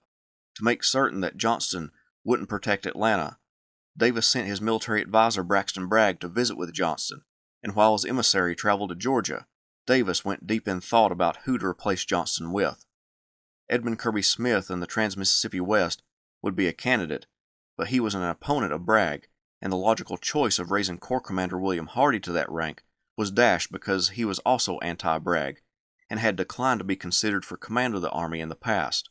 John Bell Hood looked to be the only option. Davis wrote to Robert E. Lee and asked him a question. Johnston has failed. It seems necessary to relieve him at once. Who should succeed him? What think you of Hood for the position? Lee replied, "It is a bad time to release the commander of an army situated as that of Tennessee. We may lose Atlanta and the army too. Hood is a bold fighter. I am doubtful as to other qualities necessary." Later that day, Lee wrote to Davis again, saying, "It would be better to concentrate all the cavalry in Mississippi and Tennessee on Sherman's communications." Bragg's assignment to visit Johnston was only to gain ammunition against Johnston. Bragg arrived at Johnston's headquarters, and they talked for 12 hours, and according to Bragg, Johnston did not ask for advice, nor did Bragg offer any. They discussed the condition of the army, which was much worse than Bragg and Davis believed, and the next day, Johnston brought his corps commanders to headquarters so that Bragg could ask them any questions, or if he needed any clarification about the state of the army or the goings-on in the campaign. Bragg insisted that the visit was unofficial, as he was going to visit Stephen D. Lee in Mississippi, but he would meet with the corps commanders separately. Bragg only met with two of Johnston's subordinates, Hood and Joseph Wheeler, both of whom were Bragg's supporters. Hood insisted that Johnston had refused to act offensively against Sherman and that Hood repeatedly asked to attack, but his suggestions were waved off by the army commander. Hood also gave Bragg a letter that attacked Johnston as army commander, discrediting him as a strategist. Bragg would write to Davis, "If any change is made, Lieutenant General Hood would give unlimited satisfaction, and my estimate of him, always high, has been raised by his conduct in this campaign." Davis wanted to give Johnston one more chance to assure him that the Army of Tennessee would defend Atlanta. He telegraphed Johnston, "I wish to hear from you as to present situation and your plans of operation so specifically as will enable me to anticipate events." Johnston responded, "As the enemy double our number, we must be on the offensive. My plan of operations must therefore depend on the enemy. It is mainly to watch for an opportunity to fight to advantage. We are trying to put Atlanta in condition to be held for a day or two by the Georgia militia, that army movements may be freer and wider." The message astonished Davis. Was Johnston just going to hold Atlanta for a day or two? Without any solid stance provided by Johnston as to his defense of the city, this message signaled a death knell for Johnston's time as commander of the Army of Tennessee. On July 17th, as Johnston sat at his headquarters 3 miles north of Atlanta, a courier brought him a telegram from Samuel Cooper. It read, "Lieutenant General J.B. Hood has been commissioned to temporary rank of general under the late law of Congress. I am directed by the Secretary of War to inform you that as you have failed to arrest the advance of the enemy to the vicinity of Atlanta, far in the interior of Georgia, and express no confidence in the Army and Department of Tennessee, which you will immediately turn over to General Hood." Out of courtesy, Hood asked Johnston to stay on until the fate of Atlanta had been decided, but Johnston knew he could not disobey a direct order. Meanwhile, Sherman moved his army across the Chattahoochee River to confront the new Confederate commander along Peachtree Creek. The battles for Atlanta were about to begin. Newly named Army of Tennessee Commander John Bell Hood inherited a divisive army, partly made as a result of his own promotion. As one historian said, "Rarely has a general assumed command of an army under more inauspicious circumstances than those facing John Bell Hood on the morning of Monday, July 18, 1864. William Hardee was Hood's most senior corps commander, and although he made it known he didn't want command of the army earlier in the year, Hood's promotion over him made him resent the young commander, and he requested being sent elsewhere, but to no avail. Alexander P. Stewart, a constant on the Western Theater battlefields where the Army of Tennessee took part, commanded Polk's former corps, but Stewart was inexperienced at corps command, having only been in command of the corps for 3 weeks when Hood took command of the army. When Hood was elevated, his most senior division commander, Carter L. Stevenson, took command of the corps, but only temporarily. Stevenson was with Edmund Kirby Smith during the invasion of Kentucky, was at Vicksburg when it was captured, and occupied Lookout Mountain during the battles for Chattanooga. However, there was a problem. Neither Hood nor the Confederate authorities believed in Stevenson's ability or believed him qualified for the temporary position.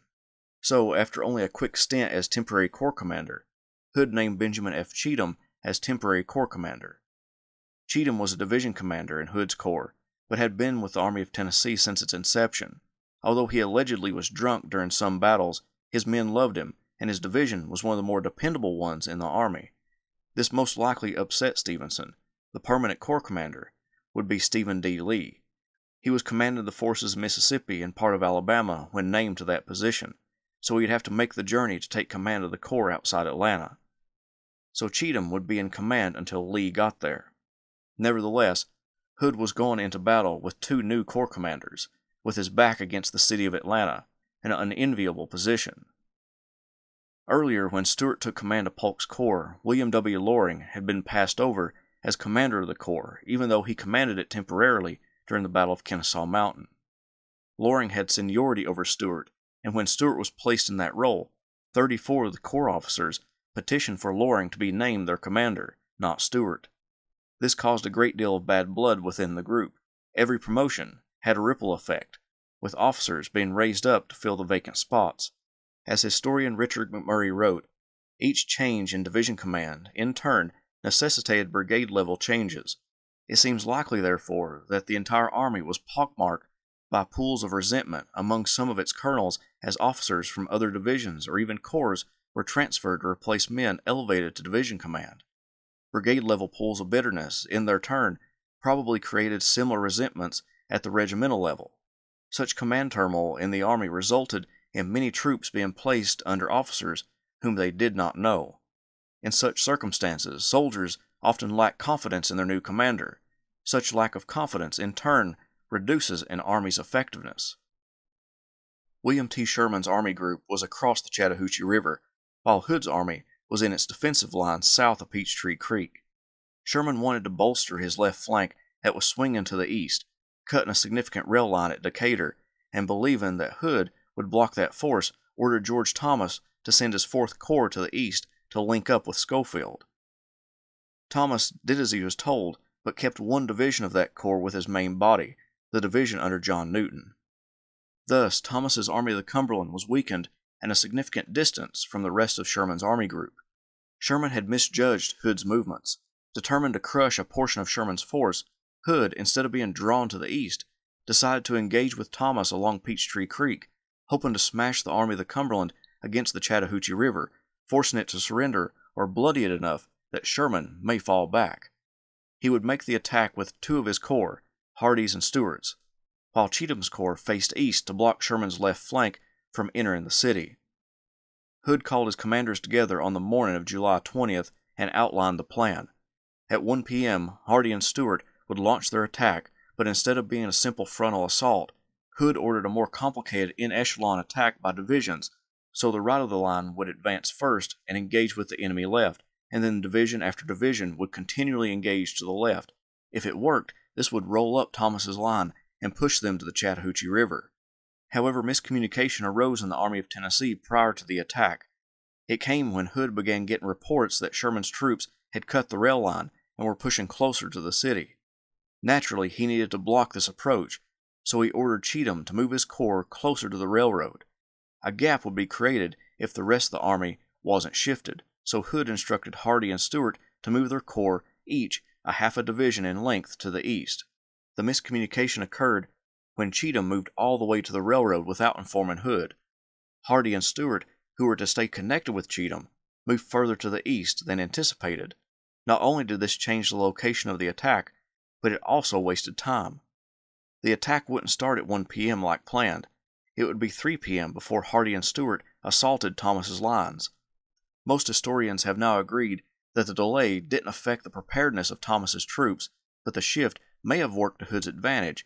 It lined up 2 of his corps to hit the end of Thomas's line, as a gap had emerged between his army and the rest of the army group to the east. Late in the morning on the 20th, Hood told a newspaper correspondent from the Savannah Republican that, "At 1 I attack the enemy. He has pressed our lines until he is within a short distance of Atlanta. I must fight or evacuate. I am going to fight. The odds are against us, but I'll leave the issue with the God of battles." For all Hood's failures, he had constructed a battle plan that placed his attacking force as numerically equal as one could get in this campaign by engaging the isolated Army of the Cumberland. At around 3 p.m., Hardee's and Stewart's corps stepped off. In Hardee's front, his corps outnumbered the lone division of John Newton around 5-1, but problems arose almost immediately. For one, Bates' division got lost in the dense forest surrounding Peachtree Creek. His brigades sought in vain to find the Union left flank. The en-echelon attack then brought William H.T. Walker's division into action against the brigade of John Blake. Walker's brigades overlapped the Union line, and two brigades, those under Hugh Mercer and States Rights Gist, moved past the Union flank and made it into the rear of the Union line, less than half a mile from the creek. A conglomeration of regiments dispatched from Luther Bradley's brigade and placed under the direct command of Emerson Opdyke engaged the rebels. Additionally, George Thomas, the Rock of Chickamauga, saw the flank was in danger and personally led artillery batteries to the location and blasted away at the approaching Gray soldiers. The artillery and musketry became too much for both brigades, and they fell back in confusion. Walker's other brigade, under Connecticut-born Clement Stevens, became embroiled in an exchange of musketry with Blake's men. In the attack, Stevens was hit by a bullet in the head behind the right ear. He lingered for a few days, then died. His body was shipped to Charleston, South Carolina for burial. Bradley dispatched the 42nd Illinois to Blake's line to give it weight against the Confederates, who, although retreating, kept up their fire. The next division from Hardee's corps to make the en-echelon attack was that commanded by George Maney. From most accounts, Maney essentially stopped before making an attack, content with firing from a distance at the enemy. The reason is unclear why Maney's men didn't make much of an attack, but at least one officer stated that they couldn't get the men to come out of the protection of a ravine. Nathan Kimball's men put up tough resistance too. Seeing the approaching rebels, Bradley sent the 51st Illinois and Blake sent the 28th Kentucky and 97th Ohio to Kimball's assistance. Hardee's attack had been a failure. His nickname was Old Reliable, but on this battlefield, he didn't live up to his name. This was the poorest performance of Hardee's Civil War career, but the battle wasn't over. More divisions were on their way to slam into the Union line.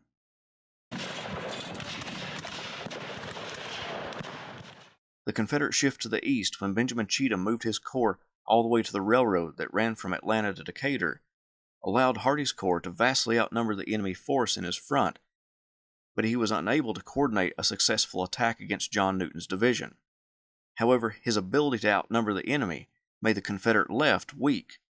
Alexander P. Stewart's corps was to Hardee's left, and his one corps would run into elements of two Union corps, those under Joseph Hooker and John Palmer.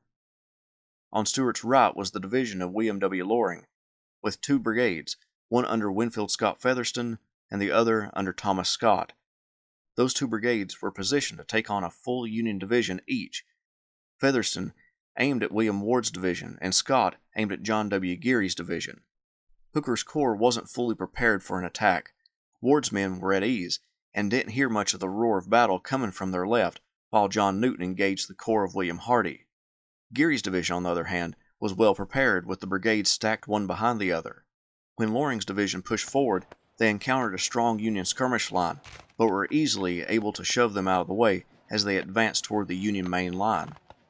However, the resistance did cause some confusion in the rebel ranks. When the Union skirmishers retreated, nearly half of Featherston's men halted, with only the 31st, 22nd, and 33rd Mississippi continuing their pursuit of the enemy. It also appears that Featherston himself didn't advance any further than the Union skirmish line. Scott's brigade on the left split when they encountered the skirmishers, with the consolidated 27th, 35th, and 49th Alabama and the 12th Louisiana moving to the left, as the other two Alabama regiments headed straight for the Union line. John Coburn commanded the brigade in the center of Ward's line and learned from skirmishers of the rebel attack. He quickly got his men into line and then informed his fellow brigadiers Benjamin Harrison and James Wood of the attack. Coburn advanced against the Mississippians, encountering the 22nd Mississippi. Harrison, a future president of the United States, soon got his brigade in motion as well, but there was a gap between the Union brigades. The 31st Mississippi in Harrison's front put up stiff resistance, and the rebel regiment began to extend its line to the right, with some of its troops getting on the flank and even into the rear of Harrison's brigade. Harrison's double line allowed him to shift his rear rank to the flank, sealing the breach and connecting his brigade with Coburn's brigade. The 31st Mississippi put up a fight against Harrison's troops. The Union brigadier feared his men were expending an extensive amount of ammunition. He sent his adjutant to bring up multiple boxes of ammunition from the ordnance wagons and ordered others to raid the cartridge boxes of dead Union and Confederate soldiers. In the deadly hail of lead, every company commander of the 31st Mississippi was shot during the engagement. It got so bloodied from the attack that the first lieutenant took command of the entire regiment. Harrison kept his men moving, pushing all the way to the Collier Road, chasing away the units of Featherston's brigade who remained behind while their comrades had surged forward. Coburn's men joined alongside them. On the Confederate left, the Alabamians and Louisianians who separated from their comrades began to swing to the right, catching the blue-coated soldiers off guard and driving them deep behind their own lines. Geary was at or near the front lines attempting to restore order and pulling regiments from his rear ranks and throwing them forward. Patrick Henry Jones sent the 154th and 134th New York regiments to try to stem the tide of the Confederate flank attack. The rebel volleys drove back those regiments and continued to press the Union line. About this time, Harrison on the right of Ward's line got word that Geary's right flank was caved in and that he needed help, but Harrison couldn't disengage from the enemy in his front. Featherston's troops weren't making attacks, but they were keeping up a steady fire in their front. The 109th Pennsylvania moved west to help fight back against the rebels. As the Pennsylvanians moved toward the scene of the action, they saw the 29th Ohio retreating in great haste. Fergus Elliott of the 109th called on the Ohioans to rally around them, but the Buckeyes refused to stop. Just then a rebel bullet hit Sergeant Samuel Gord of the 109th, a good friend of Fergus Elliott. Elliott said, "Gord was a staunch friend of mine, and his death seemed to nerve me to do what I had first intended doing, make a stand." Elliott took the flag from the 29th's color bearer and inspired the remnants of the 29th to make a stand with the Pennsylvanians. The 147th Pennsylvania, led by R.E.O. Pardee, stood their ground while the other regiments around them fled. Pardee would write, "The disorganized masses of men, as they rushed by the right of my line, told a fearful tale. The men seemed to be panic-stricken, and I regret to say that there was manifest a lack of energy, coolness, and determination on the part of the officers, which was truly deplorable. One might conclude that destruction and defeat were inevitable." The caving in of Geary's line led to David Ireland responding quickly. He brought most of his brigade south to combat Scott's rebels. When the 149th New York engaged with the enemy, the rough terrain hid the enemy's whereabouts, and then a blast of musketry ripped into the New Yorkers' line, and as one soldier remembered, 35 men were gone in an instant. The small amount of rebels were able to hold off so many regiments coming to reinforce the Union line because 1, they had surprised Charles Candy and Jones's men, and 2, a ravine ran through the Union battle line, and with Scott's Alabamians and Louisianians standing on one side, it was nearly impossible for the Union regiments to climb the steep sides of the ravine to attack the Confederates. The Southerners fired volleys into the advancing enemy lines, driving them back down into the ravine repeatedly. However, the rough terrain that prevented Union troops from mounting a successful counterattack also kept Scott's men from driving the Union regiments further east. The Union regiments began to form an arc that would allow them to enfilade the rebels and put a halt to the advance. However, as Earl Hess in his book on the Battle of Peachtree Creek explained, despite the repulse, Scott's men achieved a remarkable feat. With scarcely two-thirds of a brigade, the Confederates disrupted and threw into confusion the majority of 3 Union brigades. They came closer than one could have expected to breaking through Geary's position. Only because Geary had depth in his formation were the Federals able to respond quickly enough to meet this threat. On the Confederate right, the 33rd Mississippi was battling with James Wood's brigade. Wood's men were late to the battle, and when the Mississippians pushed the 26th Wisconsin back into the rest of the brigade, the Southerners continued on and hit the flank of the 20th Connecticut. A member of the 33rd Mississippi remembered the bloody fight. "Suddenly I saw the beautiful emblem and its proud and brave bearer tumbled to the earth. Oh, how my heart bled to see that noble man, that beautiful flag go down. But animated by a soul of flame, which death alone could extinguish, the next instant he was seen crawling towards the enemy on one hand and knees, dragging his beloved colors after him. All the death hail was rattling around us then, and many a noble man there fell to rise no more. Yet many a death-dealing blow was struck by us in return as we rushed despite all obstacles, right on to the front. I saw our beautiful flag no more, but was told that Silas C. Rushing snatched it from the ground and bore it proudly on until he, too, paid the penalty for his gallantry with his life's rich blood. Again it was snatched up by someone and borne onward until he, too, was shot down. Thus thrice our colors prostrated, and as often rose, when alas they fell to wave no more over the brave hearts that were wont to march beneath its beautiful folds. The men from Connecticut fell back a little bit, but then rallied and launched their own counterattack, driving back the 33rd Mississippi. Wood took up a position alongside the rest of the brigades in his division, and by 6 p.m., most of the major fighting along Geary's and Ward's line was over, with only skirmishing continuing into the late hours. Loring's attack, although with only 2 brigades, had caused 2 Union divisions great trouble, and in the case of Scott's brigade, nearly caved in the Union right, but the attacks had been disastrous for the Confederacy. For example, the 31st Mississippi lost 76.7% of their force on the slopes around Peachtree Creek. Ward, according to his own brigade commanders, wasn't even seen on the battlefield. Harrison, Coburn, and Wood acted on their own and coordinated with each other, without help from their division commander. To Loring's left, the divisions of Edward Walthall and Samuel French were about to collide with the divisions of Alpheus Williams and Richard Johnson. The en-echelon attack, ordered by Confederate Army Commander John Bell Hood, had thus far ended in defeat for each division that moved forward, but the battle wasn't over.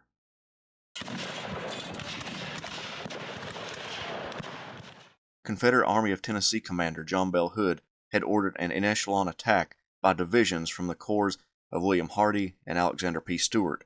Thus far, Hardee's attack stalled out, making no headway.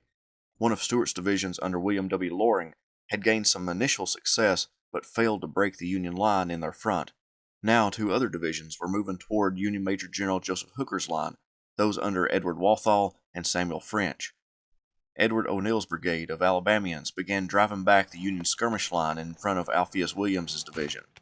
The en-echelon attack allowed Williams and other Union generals to know that the rebel attack was forthcoming, and he had many of his men ready for combat. But Joseph Knipe's brigade was still marching to get to James Robinson's right flank. As the Alabamians came up, they slammed into Knipe and Robinson's brigades as Knipe placed his troops in the nick of time. The 2 sides threw lead at one another, and a desperate fight broke out, with O'Neill's men launching multiple attacks on Williams's line. A member of the 82nd Ohio named DeWitt Foos allegedly helped a wounded comrade to the rear, and once to the rear, the provost marshal ordered him to guard some prisoners. By the time he rejoined his regiment, the battle would nearly be over, and he got accused of cowardice. He was court-martialed and found guilty and sentenced to stand on a barrel for 2 hours a day for 20 days, with a sign on his back reading, "I skulked before the enemy." Another Union soldier fired his gun so many times that the barrel became so hot as he was ramming a cartridge down the barrel. The heat set off the powder, and it shot the bullet as well as the ramrod out of the gun. The surprised Federal soldier, without a moment's hesitation, yelled, "Take that, and see how you like it." He then scrambled around the dead and dying, attempting to find a replacement ramrod. The 24th South Carolina, part of States Rights Gist Brigade of William H.T. Walker's division and William Hardee's corps, had been left behind earlier in the day when Stuart's and Hardee's corps shifted east. They were still on picket duty in the same spot they were before the corps moved, and when the battle began, they began to move to find Gist's brigade. Stuart found the regiment, and instead of letting it go back to its own brigade, ordered it to join O'Neill, knowing O'Neill needed reinforcements. So the 24th South Carolina temporarily joined the Alabamians in their attack against Williams's line. The thick forest resulted in the men standing just 25 yards away from each other in some areas, firing away. A Union soldier shot in the chest calmly handed his rifle and equipment to his captain, telling the captain he appreciated his kindness and that he wouldn't need this equipment any longer, then walked a few yards to the rear, laid down, and died a few hours later. The South Carolinians began to work their way around the flank of Knipe's line, threatening the integrity of the entire division's defenses. Williams energetically called on Thomas Ruger's brigade to supply reinforcements. Knipe went to Ruger's line to personally choose the regiment to reinforce his own line. Joseph Hooker was with Ruger's brigade and pointed to a regiment to send to Knipe. Knipe yelled, "No, I don't want that one." Hooker pointed to the 27th Indiana, and Knipe said, "All right, I'll take that one. 27th Indiana, I want you. This old brigade never has been whipped, and it never will be whipped." With Knipe there to lead them, the Hoosiers approached the flank. The fight intensified as the men from Indiana fired away at the South Carolinians. A sergeant in the 27th attempted to bring some levity to the situation and called out to Knipe and asked, "General, have you any chewing tobacco?" Knipe, who had been excitable during the entire engagement, calmly walked up to the man and produced a plug of tobacco. The sergeant was amazed at the general's actions and surprised that he actually thought the joke was a serious question. He didn't know whether to take it or not. Knipe said, "That's all I've got." The sergeant took a knife, cut a piece off, and Knipe kept the rest. Williams sent more reinforcements in the form of the 101st Illinois and the 82nd Illinois from Robinson's line to refuse the line to the west. Try as they might, O'Neill's Alabamians couldn't break Williams's line. To the west, Daniel Reynolds' brigade of Walthall's division came up to engage with Anson McCook's brigade of Richard Johnston's division of the 14th Corps. Reynolds' Arkansas troops hit the exposed 104th Illinois and began to turn its flank. The commander of the regiment began moving what troops he could to his right flank to combat the Arkansans. The pressure led McCook to dispatch the 15th Kentucky and 21st Wisconsin to drive back the rebels, and with the 10th Wisconsin coming up on the 104th's left flank, they were able to stabilize the line and inflict significant casualties on Reynolds' men. Samuel French's division of Stewart's Corps was also supposed to come up and attack the Union line, but by the time they got to within striking distance, it was dusk, and all the previous attacks had failed, so they never fully engaged, other than skirmishing with their Union counterparts. The fight for Peachtree Creek was over. Estimates vary, but it seems as though Hood and the Confederate Army of Tennessee lost 2,500 men total in the engagement, while Thomas and the Union Army of the Cumberland lost around 1,750 men. One Union soldier wrote, "I have just ridden along our division front, also Hooker's. The slaughter was severe. Dead rebels lie thickly strewn upon the ground. Our casualties were light. Hooker thinks his losses are heavy, but I saw only 7 dead of his men, along a front where I counted 150 rebels." A newspaper correspondent described the rebels being captured. "Prisoners are coming in large squads, and as I write, a party of about 200 has just arrived, and I understand that others are on the way. The whole number brought in up to the present writing is, I suppose, about 800, although it is difficult to form an estimate at a point where they are hastily collected and being rapidly sent to the rear." The Battle of Peachtree Creek was John Bell Hood's first battle as commander of the Army of Tennessee, and it only produced more casualties for the Confederate side and didn't bloody George Thomas's army enough to force William T. Sherman to pull his army group back from the gates of Atlanta. Following this battle, James B. McPherson's Army of the Tennessee and John Schofield's Army of the Ohio were descending upon Atlanta and were now within 3 miles of the city. Hood would need to act quickly.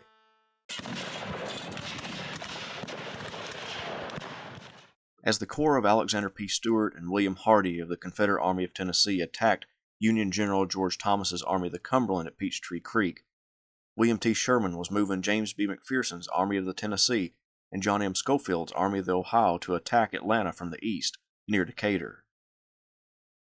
Laying in wait for the Union juggernaut to approach was the Confederate Corps under Benjamin F. Cheatham, which extended to the railroad that linked Decatur with Atlanta. 3 cavalry brigades also guarded the area south of the railroad to an elevation called Bald Hill. That hill commanded the area and provided the Confederates with an advantage south of the railroad. Walter Gresham was a division commander in Francis P. Blair's 17th Corps in the Army of the Tennessee. Previous to serving in the Civil War, he was a member of the Indiana House of Representatives, but when the war broke out, he joined the 38th Indiana Infantry, but quickly rose through the ranks to command a division outside of Atlanta. He was a dependable commander, and as the 17th Corps was organizing in front of the Confederate position, he went to Benjamin Pott's brigade to observe the terrain in their front in preparation for an advance on the evening of July 20th. As he stood there, a bullet from a Confederate gun on Bald Hill shattered his tibia 3 inches below the knee. He refused amputation, so the doctors simply removed bone fragments the best they could, With Gresham wounded, the division went to Giles A. Smith. Blair came to examine the terrain for himself and saw that Bald Hill needed to be taken if a successful assault was to be made against the Confederate line. So he chose Mortimer Leggett's division to assault the hill and sent a staff officer to inform Leggett to attack immediately. The staff officer only told the division commander to form in preparation for a movement, not attack. Blair was furious when night covered the field and no attack had been made. As the Battle of Peachtree Creek began to wind down, Hood wanted to secure his right flank and the east side of Atlanta, so he drew troops from Hardee's corps and moved them to the right of Cheatham's line. This division was commanded by Patrick Cleburne. Cleburne's men filed to the right of John C. Brown's brigade of Carter Stevenson's division in Cheatham's corps. Cleburne's men brought their own logs to build earthworks with and went to work strengthening the Confederate right. At 1 a.m. on July 21, 1864, William T. Sherman wrote a dispatch to McPherson stating, "I was in hope you could have made a closer approach to Atlanta yesterday, as I was satisfied you had a less force and more inferior works than will be revealed by daylight, if, as I suppose, Hood proposed to hold Atlanta to the death." The next day, after the slight rebuke from Sherman, McPherson determined to take Bald Hill. The hill was cleared for about 200 yards north to south of all its trees, which fed the Confederate government bakery in Atlanta. The only house on the hill belonged to Henry Spear, a former soldier in Robert E. Lee's Army of Northern Virginia, who returned home from service in that army and supervised the cutting of the timber that gave the hill its appearance. Later that morning at 7 a.m., Leggett chose Brigadier General Manning F. Force's brigade to capture Bald Hill. By 8 a.m., Force's brigade stepped off toward Bald Hill and the Confederate cavalry guarding it. After going through a cornfield and a brook, the Union soldiers stopped, fixed bayonets, and then advanced at the double quick, driving the rebel cavalry off the eminence. Giles Smith's division, to the right of Leggett, advanced to cover their comrades' right, but they ran into the veteran division of Cleburne and were pinned down and eventually thrown back. It was a quick but brutal little battle. The Union lost 728 men in a short amount of time. No reports are available for the Confederate cavalry under Wheeler, who gave way to Force's brigade, so the only indication of Confederate casualties comes from Cleburne's division. He lost 234 men from what his brigadiers said. Most of the casualties came from artillery fire. Although it was a small battle, it had great implications. It resulted in the Confederates pulling away from their outer defensive line of Atlanta and withdrawing towards the city, and it also forced Hood to make another move.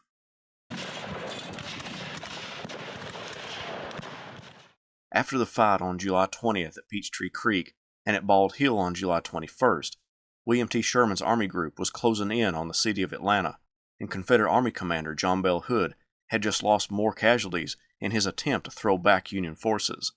Now, Hood would launch one of his boldest tactical maneuvers of the entire war.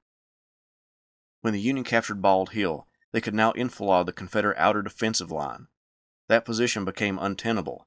In the afternoon on July 21st, Hood called together his corps commanders and discussed plans for an attack that, if it worked, might spell disaster for Sherman's armies. He chose his most experienced corps commander, William Hardee, to take his entire corps and march around the left flank of Sherman's army group. Those Union troops were from the Army of the Tennessee under James B. McPherson. Once around the flank, Hardee would push toward Decatur a few miles away. From there, the Confederate corps commander could attack the rear of Sherman's army and send them into confusion. The group broke up and Hardee began pulling his troops out of their entrenchments and moved them through the city. This caused pandemonium in Atlanta. Citizens saw Confederate soldiers leaving the city and heading south and assumed that Hood had decided to give up the city to Sherman. They began to throw their belongings in wagons, onto their horses, or over their shoulders and started to leave the city. The rebel soldiers also didn't know where they were headed and assumed they were evacuating, so many took that opportunity to take items as they left the city, like food and little trinkets that easily could be carried with them. Benjamin Cheatham's corps and Alexander P. Stewart's corps used the darkness to pull their troops from the outer defensive line and occupy the city defensive line. Hardee, a few hours into his movement, could see that his troops were too worn out from 2 days of fighting to accomplish the march through the night that Hood had wanted.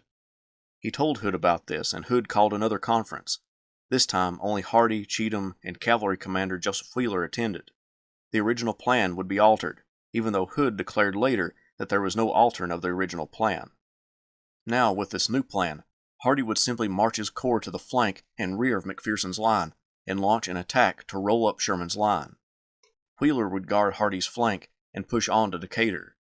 When Hardee had engaged McPherson and began to push the Union flank, Cheatham's corps would emerge from the city's defenses and continue the push, aiding Hardee's corps.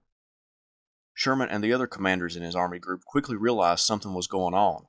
Confederate troops were gone from their front, and many believed that Hood was evacuating the city. Some commanders even rode out to the outer defenses and found them empty.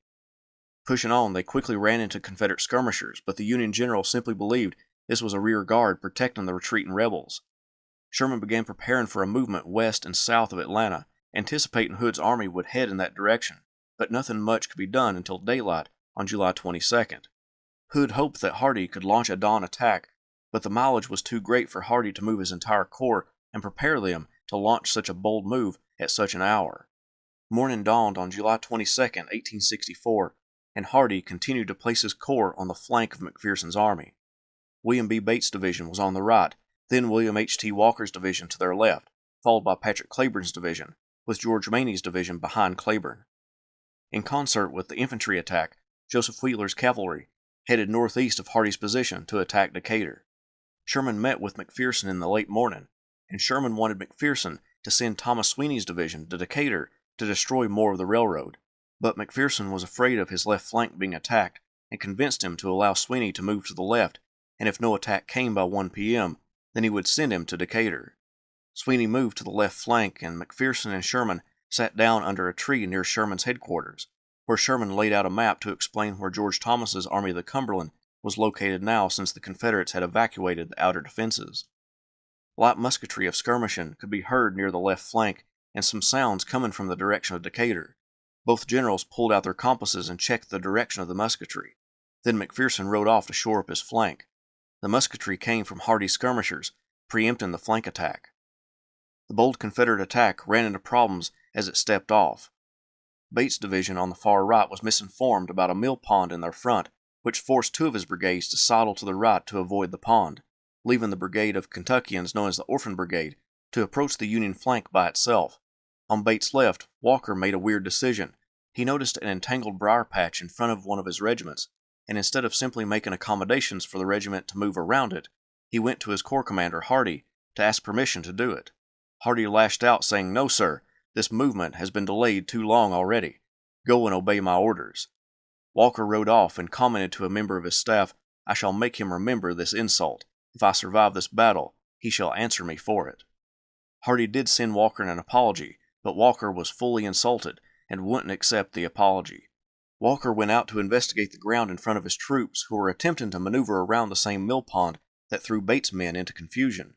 As Walker rode out in front of his troops, Union skirmishers unleashed a volley, and one of the bullets hit Walker, killing him instantly.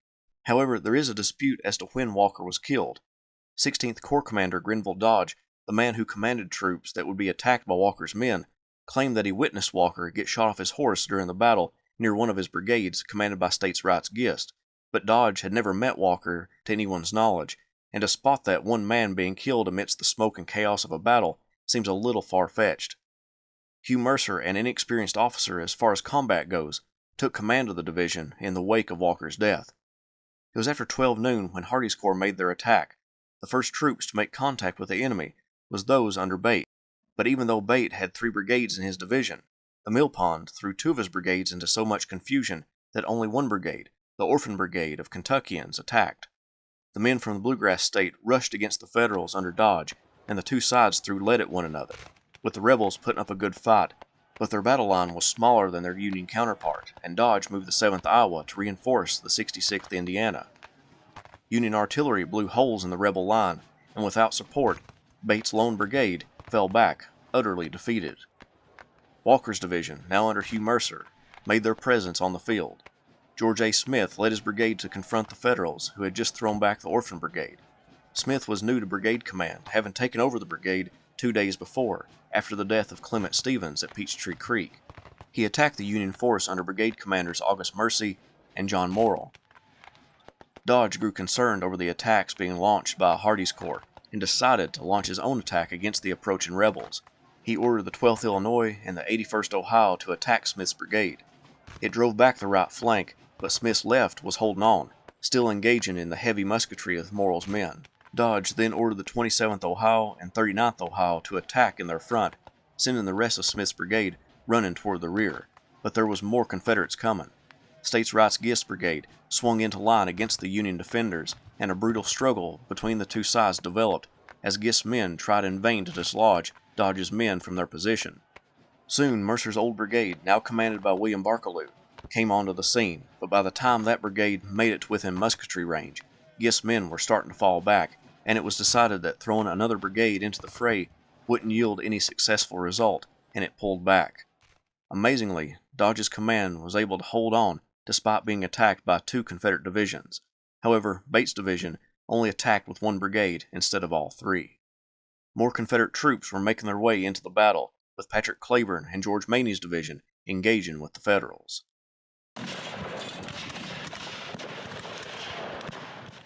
Patrick Cleburne's division was aimed at the Union flank of Francis P. Blair's 17th Corps, with James A. Smith's brigade and Mark P. Lowry's brigade advancing into the open space between Blair's troops and those under Grenville Dodge. Captain Richard Beard of Canton, Mississippi, commanded Smith's skirmish line as they moved through the wide gap in the Union line. As the skirmishers moved through a wooded area and came out into the open, they saw a Union general officer, an orderly, and his staff nearby. Beard called for the mounted Federals to halt, but the general officer, in the words of Beard, raised his hat as if he were saluting a lady, wheeled his horse's head to the right, and dashed off to the rear in a full gallop. The rebel riflemen leveled their weapons and fired. Beard believed from the men who fired that it was Corporal Robert F. Coleman of Company B, 5th Confederate Regiment, that fired the deadly projectile that hit the officer. The bullet entered his back, and because he was bent over, it traveled up into the general, puncturing the lung and nearly exiting his chest. The orderly had turned his horse to ride away as well, but was knocked off his horse by a tree branch. He rushed to the general's side once he regained his composure and asked the general if he was hurt. The general groaned, "Orderly, I am." Immediately after he had spoken to me, he turned over on his face, straightened himself out, and convulsively clutched the leaves with his hands, his body in the meantime quivering and trembling like an aspen. The Confederate skirmishers grabbed the orderly by the belt and dragged him away, then asked who the general was. The orderly responded with tears streaming down his face, "Sir, it is General McPherson. You have killed the best man in our army." McPherson wasn't dead yet. He lingered unconscious as the rebel skirmishers moved past him, taking his hat and probably his belt and watch. A short time later, a Union soldier from Iowa stumbled across the body, claiming he was still alive at that point, but unconscious. He attempted to stop another soldier from absconding with McPherson's pocketbook filled with $1,000, but was unsuccessful. The thief threw the pocketbook on the ground, leaving with the cash.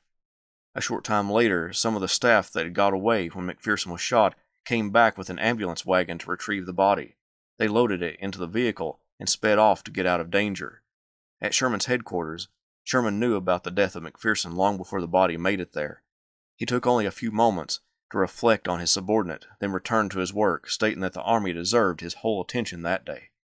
He then sent an aide to inform General John A. Logan that he would take command of the Army of the Tennessee, while he saw about the protection of Decatur.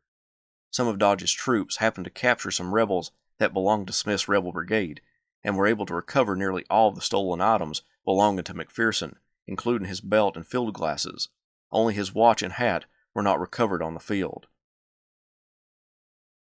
The famed division of Cleburne made their way through the undulating terrain, forests, and streams to engage with the Federal soldiers. The terrain split up Cleburne's men, but his brigades would do some of the most damage to the Federals that day, nonetheless. Govan's men stepped off toward William Hall's brigade, but the left side of Govan's brigade got stopped in their tracks by a heavy abattis in front of the Union position that made it difficult to attack. Despite not getting close in on the Federals, Govan's men kept up a steady musketry. An officer in the 16th Iowa recalled the scene. Officers and men worked enthusiastically. Guns became so heated that they could not be handled, the powder flashing from them as the cartridge was dropped in. The officers prepared the cartridges for the men and helped them load their guns. More splendid firing, or more effectual in its results, was never witnessed in the army. The two sides were less than 30 yards apart when through the smoke some Union soldiers saw white fabric waving. Some of the Arkansans were surrendering, and they began to take the men in and collect their weapons. About that time, the right wing of Govan's brigade wheeled to the left, catching Hall's men from the rear, capturing 6 artillery pieces in the process. Those cannons were on their way to the Union left flank to assist Grenville Dodge and his corps. The 53rd Illinois and the 3rd Iowa shifted into position to help block Govan's right wing, but it only blunted the attack. Once Govan's men found the flank of the newly arrived Federal regiments, they quickly turned it and kept driving the Federals back. The 11th Iowa evacuated their position and headed north, leaving the 16th Iowa alone. By this point, there was no hope for the 16th to get out from the Confederate pincer. In an odd moment, Lieutenant Colonel Addison Sanders, commander of the 16th, looked all around him and saw there was no hope for escape. Part of his regiment was already crossing the entrenchments and surrendering, so he agreed with his comrades that surrendering would be the best course of action. He held in his hand the sword of a Confederate officer. He returned it to the same rebel that he had captured, and then handed his own sword to the rebel. He did have one request, though.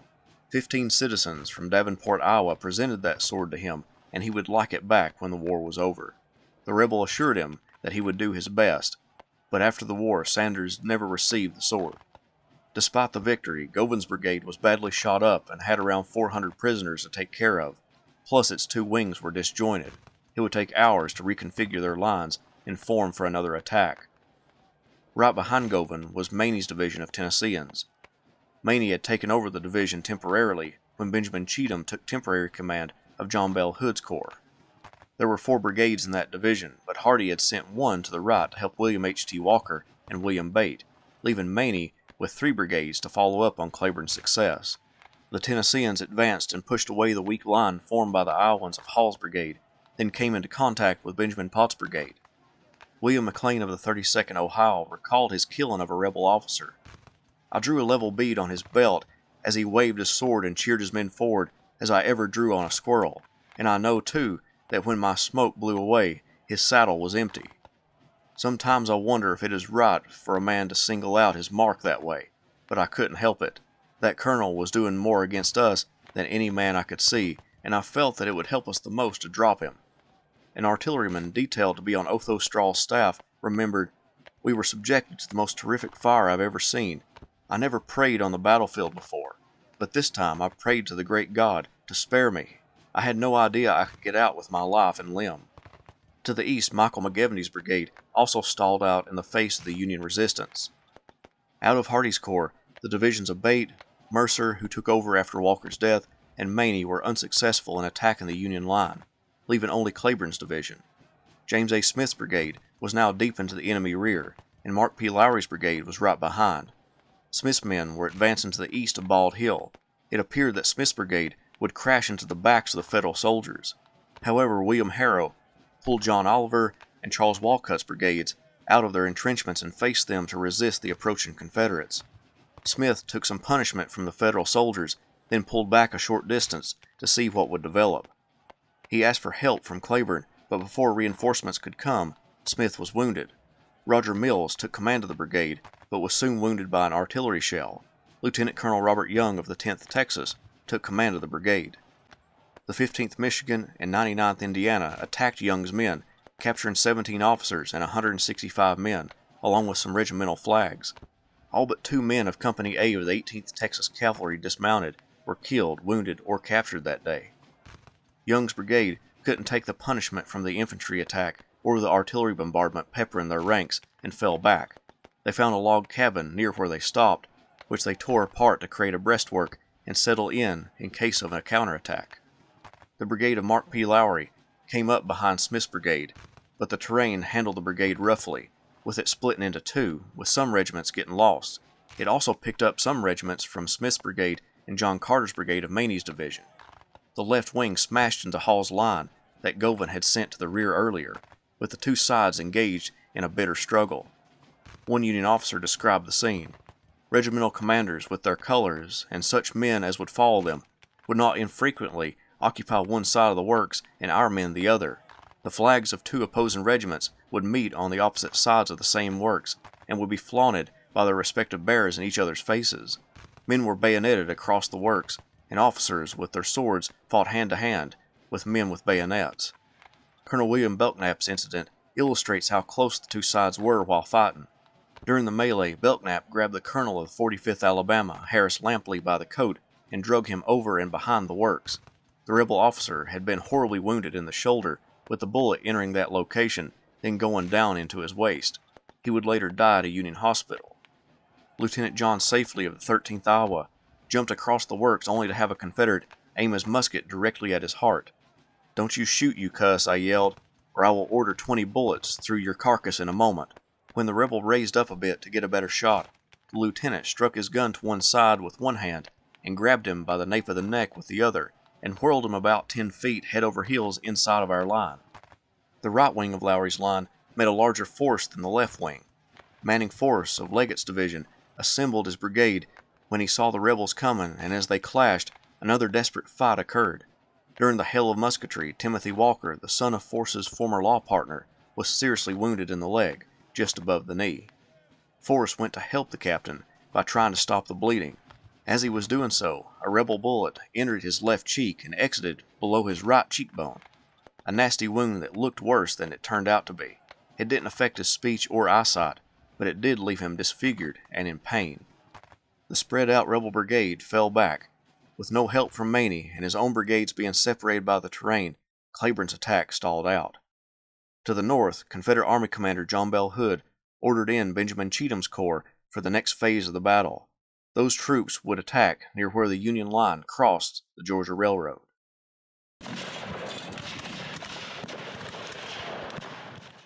While William Hardee's corps attacked the Union left flank, Confederate Army of Tennessee Commander John Bell Hood was preparing another corps to throw themselves against the Union line held by the Union Army of the Tennessee, now commanded by John A. Logan. Hardee's attacks were stalling out as another Confederate corps approached the field of battle.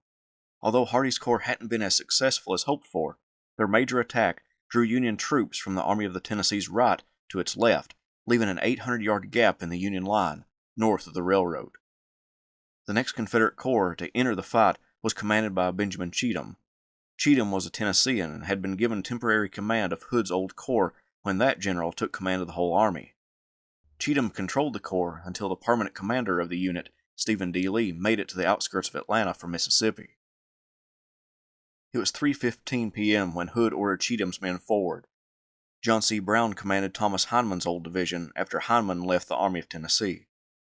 Brown's division straddled the railroad, while Carter Stevenson's division occupied the right and Henry Clayton held the left flank. The three divisions moved out from their position in the defenses around Atlanta. However, for unknown reasons, Stevenson's division only went part of the way to the Federal line and didn't move further, leaving Clayton and Brown's divisions to launch their attacks without the full corps strength. Clayton during the advance moved behind Brown's division. Arthur Manigault commanded a brigade in Brown's division, and he remembered the Union as he advanced. There stood the enemy in their breastworks. Their flags were fluttering lazily in the breeze. I saw and noticed all this only for a moment, and thought it looked very pretty, but in the next instant the whole scene was shut out, everything enveloped in smoke. The two Confederate divisions closed in on the Union position, but as they advanced, a huge gap emerged in Brown's line, so he decided to plug it with Samuel Benton's brigade. The small brigade could do little against the enemy in their front. During the fight, Benton would be hit in the chest by an artillery shell fragment and be hit in the foot by a Union bullet. Doctors would amputate the foot, but Benton would die 6 days later from his wounds. In his absence, William Brantley took command of the brigade. The Union riflemen behind earthworks sent the Confederates running after about 10 minutes of fighting. By this point, John Coltart and Arthur Manigault were heavily engaged, but couldn't make any headway against the Federals. The 12th Indiana, facing the Confederates south of the railroad, had some Alabama Unionists fighting alongside them. Those Alabamians had joined its ranks when that unit was stationed in northern Alabama. The commander of the regiment allowed one of those Unionists to bring his slave along on the campaign. The slave stood beside the Alabamian and handed him cartridges to make the firing quicker. Brown called on Jacob Sharp's brigade of Mississippians to attack through Manigault's brigade and hit the Union line. The right flank of Sharp's brigade hit the Federals at the railroad cut, which bisected the Union line. The Mississippians began to swarm over the enemy's left flank, taking prisoners and causing havoc in the rear of the line. Within minutes, the entire Federal line broke and ran, although some did hold out until completely surrounded. A member of the 7th Mississippi wrote to his father that the Yanks were very obstinate in leaving their work. They remained in their ditches until we were in 6 feet of them. Some surrendered, some run, and some fought till they were killed. I was among them shooting. I have often heard of a hand-to-hand fight, but this time I witnessed it. It was the closest quarters I ever was in. Behind Brown's division was Clayton's division, which had taken up a position behind Brown once the advance began. A hole had been punched in the Union line, and Clayton sent Marcellus Stovall's brigade, now commanded by Abner Johnston, into the gap between Sharp and Coulthard's men. The added pressure of the Confederate reinforcements and the hole already in the Union line led the Union regiments to Johnston's right to begin to collapse. Soon, Brown's division and part of Clayton's division occupied nearly a mile of enemy works. Each Union brigade that was pushed back attempted to launch their own counterattack, but they were pushed back each time from the musketry of the rebels. Bushrod Jones's brigade of Clayton's division was sent north to help secure the Confederate left. Jones himself went to each of his regimental commanders and told them that they were going to be taking up a position on Manigault's left, but to wait until all the regimental commanders were notified and he gave the order to move. Jones told the first 2 regiments the plan. Then, as he was telling it to the others, he saw the 36th and 38th Alabama moving to the left. Manigault, afraid that he would be attacked and scared his left flank was in the air, ordered those 2 regiments into position. Jones told the rest of his regiments their orders, then moved with them to the northeast.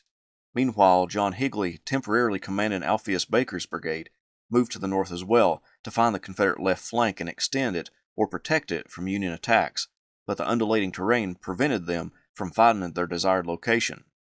Randall Gibson's brigade of Louisianians from Clayton's division wouldn't be engaged, never being sent into the fight. Out of the 12 brigades that Cheatham sent into battle, less than half of them were either engaged or took up a position on the Union's abandoned works.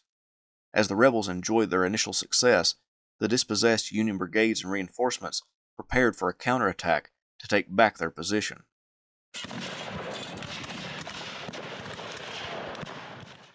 Confederate forces under temporary Corps Commander Benjamin Cheatham now occupied a mile of Union entrenchments, but William T. Sherman, the commander of the Union Army Group, wasn't sitting idle. Sherman quickly dispatched Charles Wood's division of Morgan L. Smith's 15th Corps to prepare to guard the flank and prepare for a counterstrike. Meanwhile, 20 pieces of artillery began to batter the Confederates in their newly captured works. John M. Schofield, commander of the Army of the Ohio, supplied many of those pieces that kept the Confederates in check that day. John A. Logan, the commander of the Army of the Tennessee, in the wake of James B. McPherson's death during the battle, rode south to Grenville Dodge's corps to see how the battle was developing when a staffer from Sherman rode up to him and told him about the breakthrough. Logan turned to Dodge and told him that he needed his best brigade to reinforce the 15th Corps as they were going to retake the works. Dodge dispatched August Mercy's brigade north to help the 15th Corps retake their lost works. The brigade proceeded toward the breakthrough, and as they crossed the railroad, a bullet killed Mercy's horse, and he himself went down with a serious leg wound. This left the brigade in the hands of Robert Adams. The Union brigade surged forward, charging west, into the lost Union works, driving away the rebels who occupied the position. Arthur Manigault later lamented that his men had to give up the ground they had fought so bravely to capture, and blamed it on the incompetence of his superiors. The Union soldiers recaptured an artillery battery, and one of them, who had watched a gun crew load double canister, wanted to try an experiment. He loaded 2 artillery shells, not canister, into the barrel of a 20-pound Parrott rifle, and the gun was fired, but it exploded instead of sending the rounds into the retreating enemy. That particular gun had some problems with the band at the back of the gun and had been handled delicately since Kennesaw Mountain, to not put any added stress on the piece, but the Federal soldier who tried the experiment had no way of knowing. Between 5 and 20 minutes after Mercy's men retook a large section of the works, Wood's division advanced on what rebels were left in the trenches. Part of Bushrod Jones's men still remained, but as the Union troops stopped, they formed into one large mass, fired a volley, then proceeded to charge the works. Major General Henry Clayton, seeing his men being attacked by the Union reinforcements, ordered his men to fall back to safety. At the troop hurt house on the battlefield, Federal soldiers found some of their comrades hiding out after being captured by rebels. They hadn't been sent to Atlanta yet and were thrilled to see blue uniforms come through the door. Some of Adams's men found rebels robbing the wounded Union soldiers in the house and quickly took them prisoner. One man had 3 knapsacks on his back, and one Federal officer surmised that his gluttony brought about his capture. The entrenchments south of the railroad still swarmed with Confederates. James Martin's brigade, part of Joseph Lightburn's division, had been sent southward to help push back Hardee's corps, but they returned back nearly as soon as they got there. One soldier remembered that Logan gave a short speech to the brigade. "Boys, your guns have been captured. McPherson has been killed. Their guns must be retaken. Let your battle cry be, McPherson and revenge." Martin's men approached the field. Part of his brigade had been left behind in the works and had been thrown out by the Confederate attack, specifically the 55th Illinois and 57th Ohio. Those two regiments and the 47th Ohio from Wells Jones's brigade were hunkered down, unable to go any further. Martin told his newly arriving regiments to move through their comrades and press on. As they did so, they called for the 55th Illinois and the 57th Ohio to follow them. They did so, but the whole brigade got pinned down again. Martin saw the 47th Ohio approaching and told his men that when they arrived, charge with them. In a deep, solid mass, Martin's brigade slammed into the Confederates of Abda Johnston. The Confederates under Johnston were pushed away. Johnston looked west and could see Randall Gibson's brigade of Louisianians coming east, and he began to formulate how they, together, could retake the position. But to Johnston's dismay, Gibson's men all of a sudden began moving west, away from the fight. Johnston remained on the field, helping as many of his men as possible to get to the rear. John Coltart realized the precarious situation he now found himself in, and pulled back to avoid being overrun by Union attacks. All of the Union works were recaptured. The rebels held that position for only an hour before being driven back. To the north, John Higley's brigade, never quite finding Manigault or Jones's line to extend the flank, ran into the 4th Iowa, who had been dispatched to an old Confederate artillery emplacement from their initial attack to drive back Jones's two regiments. Both sides characterized it as a spirited fight, but the Confederates never assaulted the works, just fired volleys at the Iowans, which the Iowans reciprocated. Higley's men fell back, and any threat to the 15th Corps was put to rest, the Union having total control of their works again. As historian Earl Hess explained, the fact that Mercy's brigade could march to the railroad and spearhead the recovery of the lost 15th Corps line highlights both the early breakdown of the Bate-Walker attack at Sugar Creek and the lateness of Cheatham's assault. Even so, the sorry level of command and control exhibited by the Corps, Division, and many brigade commanders along the Georgia Railroad contributed greatly to the Federal ability to recover the lost earthworks. Federal commanders managed to exert an appreciably higher level of control over their units to good effect. On the Army and Army Group level, Hood merely gave an order to assault and then took himself out of the picture. In contrast, Sherman watched from the vantage point of Copeland Hill and acted effectively to set in motion heavy artillery fire and a powerful division-level attack to retrieve a temporary setback.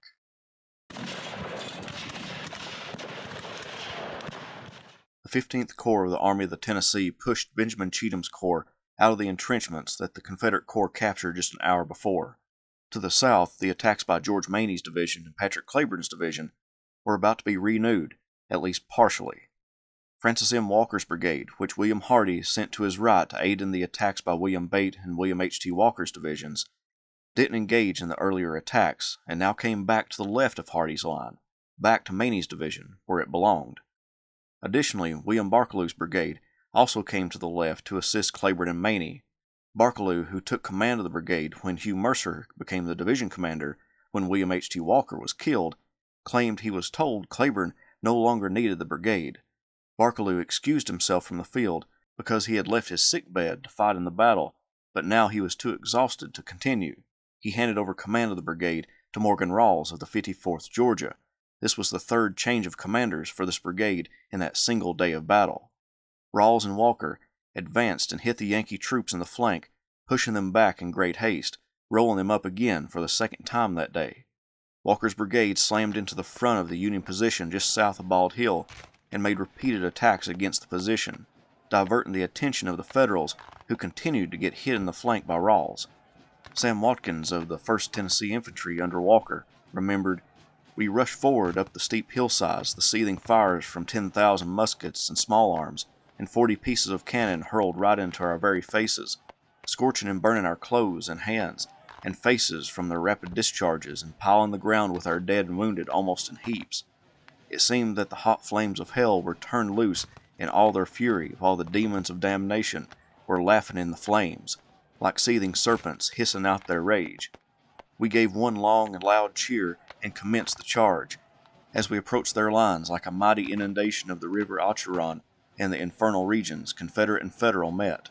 Officers with drawn swords meet officers with drawn swords, and man to man meets man to man with bayonets and loaded guns. The continued roar of battle sounded like unbottled thunder. Blood covered the ground, and the dense smoke filled our eyes and ears and faces. The groans of the wounded and dying rose above the thunder of battle. But being heavily supported by Cleburne's division and by General L. E. Polk's brigade, headed and led by General Cleburne in person, and followed by the 1st and 27th up the blazing crest, the Federal lines waver and break and fly, leaving us in possession of their breastworks and the battlefield, and I do not know how many pieces of artillery, prisoners, and small arms. On the final charge that was made, I was shot in the ankle and heel of my foot. I crawled into their abandoned ditch, which then seemed full and running over with our wounded soldiers. I dodged behind the embankment to get out of the raking fire that was ripping through the bushes and tearing up the ground. The fire enraged in front, we could hear the shout of the charge and the clash of battle. While I was sitting here, a cannonball came tearing down the works, cutting a soldier's head off, spattering his brains all over my face and bosom, and mangling and tearing 4 or 5 others to shreds. As a wounded horse was being led off, a cannonball struck him, and he was literally ripped open, falling in the very place I had just moved from. Walker was mortally wounded in the attack. Rawls was also wounded, but survived. He turned command over to Cincinnatus Gatton of the 57th Georgia. The attack was masterful, and unlike the previous attacks on the flank, had held together instead of breaking apart, but it was now starting to stall. Grenville Dodge, the 16th Corps commander who fought against William Bate and William H.T. Walker's division earlier in the day, had requested for the 17th Corps to link up with his troops since the attack. As the Federal soldiers fell back from this most recent attack, they came close to forming that link as Federal soldiers rallied to return fire against the rebels. By this point, Cleburne's men were back in the front line, extending the Confederate line to the right. Young and Govan's men attacked the Union battle line, and hand-to-hand fighting broke out. 2 of Govan's men approached the color bearer of the 78th Ohio and attempted to grab him and the flag. The color bearer knocked one of the men down with his fist. The Ohioan was shot in the shoulder, and the 2 men began to drag him and the flag toward the Confederate line. Captain John Orr of Company H of the 78th Ohio ran up, began to slash with his sword until the rebels were scared off, and the flag and its bearer could be brought back to the Union line. Darkness was beginning to cover the battlefield. The Confederates of William Hardee's corps remained close to the enemy line, not wanting to give up the ground they captured. As the fight raged on the Union left flank, Confederate cavalry commander Joseph Wheeler was attacking Decatur and the little garrison of troops stationed there. 3 Union regiments guarded 1,600 Union Army wagons loaded with supplies. The whole day, Wheeler pressed the small band of men, but the stubborn Federals performed a slow withdrawal, delaying the rebel host, making sure all the wagons got away. By the time the Federals were north of the town, James Riley's brigade of the 23rd Corps of the Army of the Ohio came to assist them and prevent Wheeler from capturing the wagons. With that action concluded, the Battle of Atlanta came to an end. It was a brutal battle for both sides, with the Union battle line breaking on 3 separate occasions, but each time they were able to take back the lost ground and fight off the rebels. The undulating terrain wreaked havoc in the Confederate attacks by breaking up their formation and weakening the attacks overall. So, even though the rebels were able to break the Yankee line on multiple occasions, they weren't able to follow up on those successes. The Union lost 3,722 men in all, and the Confederacy lost 5,500 men in all, bringing the battle to a total of 9,222. The bloodiest battle of the Atlanta Campaign. Within 3 days, Confederate Army Commander John Bell Hood launched 2 massive attacks against William T. Sherman's army group, but none drove the Federal commander from the field.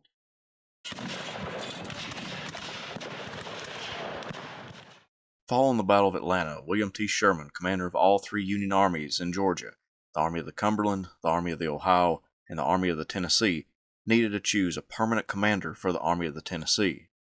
The Battle of Atlanta saw the death of that army's commander, James B. McPherson, one of Sherman's most trusted subordinates. Ulysses S. Grant, commander of all Union forces in all theaters of operation, and Sherman believed that if something happened to them, McPherson would be the general to lead the Union to victory. Sherman wrote of McPherson, "History tells us of but few who so blended the grace and gentleness of the friend with the dignity, courage, faith, and manliness of the soldier. Those who he commanded loved him to idolatry, and I, his associate and commander, fail in words adequate to express my opinion of his great worth. While the Battle of Atlanta raged, Sherman put the army under the temporary command of John A. Logan, also known as Blackjack Logan, commander of the 15th Corps. Logan had no prior military experience before the Civil War, but had endeared himself to many of his comrades. Logan rallied his army to throw back the attacks by the corps of William Hardee and Benjamin Cheatham and performed admirable service as the temporary commander of the successful Army of the Tennessee. Sherman could leave him as the commander of the army and make it permanent if he so wished, but he didn't. This would result in one of Sherman's most controversial moves within the Army group. Logan's military service started after the First Battle of Bull Run, but it was in that battle that he fired his first shots at the enemy. Logan was in a group of politicians and civilians watching the Battle of Bull Run. During the chaos of battle, Logan spied a shirking Union soldier, took his gun, and began firing away at the enemy. Soon, the congressman from southern Illinois officially joined the Union Army as commander of the 31st Illinois Infantry. He received a wound at Fort Donelson, which made him miss Shiloh, but he performed great service in Mississippi during the Vicksburg Campaign, including turning the tide at the Battle of Champion Hill. Grant told one of his staffers, "Go down to Logan and tell him he is making history today." After the surrender of the Confederate forces at Vicksburg, Grant gave Logan the post of honor to lead the victorious Union troops into the city. Despite Logan's military career, Sherman had his reservations. Years after the war, Sherman claimed that he didn't make Logan the permanent commander of the Army of the Tennessee because the Army of the Cumberland commander George Thomas threatened to resign if Logan was chosen. This allegation is highly suspect because why would Thomas resign because another officer became commander of an army not of his own? Years after that claim, Sherman stated that Thomas was concerned about Logan dispersing his corps too broadly, and that may hurt the integrity of Thomas's line. Logan wasn't a West Pointer, which is apparently Sherman's main reason for not keeping him as the permanent commander. In this regard, Sherman critiqued Logan for not understanding logistics or grand strategy, a very arguable statement. Plus, the only time that Logan could exert control over grand strategy was the day or two he had been commander of the Army of the Tennessee. In his campaign to capture Atlanta, Sherman wanted to move the Army of the Tennessee around to the west side of the city. Sherman claimed that since Logan hadn't been trained in logistics at West Point, the maneuver that was to be performed would be extremely difficult, and Logan may bungle the movement. At 3 p.m. on July 24th, 2 days after the Battle of Atlanta where Logan took command of the army, Sherman made his decision. The new army commander would be Oliver Otis Howard, and Sherman sent the necessary paperwork to Washington for Lincoln and the administration to sign off on. Howard commanded the 4th Corps of the Army of the Cumberland. It was an odd choice to say the least. Both Howard and Logan held commissions as major generals from the same date, November 29, 1862. Howard had proven himself brave in battle, having lost his right arm at Seven Pines in 1862. The 33-year-old Howard commanded all Union forces at the Battle of Gettysburg on the first day when the 1st Corps commander John Reynolds was killed, until Winfield Scott Hancock made it to the field. However, as one historian explained, perhaps no Union general in the Civil War consistently found himself in such predicaments on battlefields than Oliver Otis Howard. Few commanders, north or south, have been routed from more battlefields in 24 months of war than General Howard. He was routed from Chin Ridge at First Bull Run, from the West Woods at Antietam, and from the north end of town at Gettysburg, not to mention it was his troops who were routed by Stonewall Jackson's famous flank attack at Chancellorsville. During the Atlanta campaign, Howard didn't fare any better. His time as commander of the 4th Corps was lackluster. Despite these problems, Sherman still favored Howard over Logan, a much more successful corps commander. The request by Sherman to place Howard as the Army of the Tennessee commander didn't just impact Logan, it also impacted the Army of the Cumberland, particularly its 20th Corps commander, Joseph Hooker. Hooker had been the commander of the Army of the Potomac when Howard was routed at Chancellorsville and outranked the younger Howard. Hooker took Howard's appointment as a slap in the face and handed in his resignation to Sherman, which Sherman happily accepted because Sherman didn't like Hooker. Hooker sent objections to his superiors, but Grant told him that a major general was only entitled to command a division. With Hooker resigning and Howard being promoted, this left George Thomas and the Army of the Cumberland with 2 vacancies for corps commanders. The capable and dependable David S. Stanley took command of the 4th Corps. Stanley was a veteran of battles in Missouri and engagements east of the Mississippi River like Corinth, Iuka, and Stones River. Henry Slocum, the former 12th Corps commander in the Army of the Potomac, who had spent a great deal of time since the fall of 1863 overseeing Vicksburg and its district, came outside Atlanta to take control of the 20th Corps.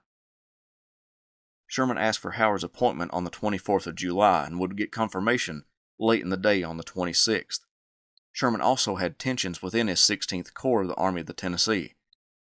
Fighting Tom Sweeney was an Irish immigrant who came to the United States when he was 13. During the Mexican-American War, he was wounded twice. The one in his arm was so bad that it needed to be amputated. Fighting Native Americans before the Civil War, Sweeney took an arrow to the neck. At Shiloh, he was shot twice in his only remaining arm and once in one of his legs. This battle-scarred officer carried a powerful reputation as a hard fighter. Comically, someone commented that he delivered his orders in 3 languages: English, Irish American, and profane. On July 25th, Sweeney got 2 visitors, his Corps commander, Grenville Dodge, and a fellow division commander, John W. Fuller. Sweeney didn't like either of them, and they, likewise, didn't like him. They began to argue, and Sweeney accused the other 2 of not supporting him properly. Dodge began to argue with Sweeney, which resulted in Sweeney calling him a liar and a coward. Dodge smacked Sweeney across the face, and Sweeney punched Dodge in the nose. A melee broke out, with other officers stepping in to break it up. Commander of the Army of Tennessee, John Bell Hood, by the 25th of July, had only been in command of the army for about 6 whole days, and had already lost nearly 9,000 men, putting his infantry count to a little less than 40,000 troops. During the Battle of Atlanta, Hood's highest-ranking casualty was Division Commander William H.T. Walker. He died early in the battle, and Hugh Mercer, an officer inexperienced in combat, took his place. The ailing Mercer would be sent to Savannah, Georgia for garrison duty. Hood distributed the brigades in the division throughout Hardee's Corps, and thus Walker's division was defunct. On July 26, Lieutenant General Stephen D. Lee, the permanent Corps commander for Hood's old corps, made it to Atlanta. Lee entered the Army of Tennessee with many of the troops looking on in jealousy. He had never been part of that army before, having spent time in the Army of Northern Virginia, primarily as an artillery officer, then sent to the defenses of Vicksburg, then commanded the Department of Alabama, Mississippi, and East Louisiana when Leonidas Polk took most of that department's army to join the fight for Atlanta. As one artilleryman said, Stephen D. Lee was a newcomer among us, whose rapid promotion was thought by us to be above his deserts, especially when it placed him above several tried leaders such as Cheatham and Claiborne. The talk in camp was that President Davis was partial to him. Even before Howard was confirmed as the Army of the Tennessee commander, Sherman advised Logan to start moving the army behind the Army of the Cumberland, then proceed south on the west side of Atlanta. Sherman wanted to cut the Macon and Western Railroad, one of the last avenues of supply for the Confederacy. Hood's scouts observed the movements and devised a plan to put a stop to Sherman's movements, hoping to delay the capture of the railroad and give him time to sufficiently fortify the southwestern corner of Atlanta. Hood planned to send Lee's corps along Lickskillet Road to the west, then turn north to blunt the Federal advance on July 28th. Then by the next day, Alexander Stewart's corps would march behind Lee's troops using Lickskillet Road and then turn north, positioning his troops to hit the Union Army in its right flank as they engaged with Lee. The stage was set on July 28th as both armies moved toward Lickskillet Road in the third battle of Hood's tenure as commander of the Army of Tennessee. The battle would focus around a building called Ezra Church.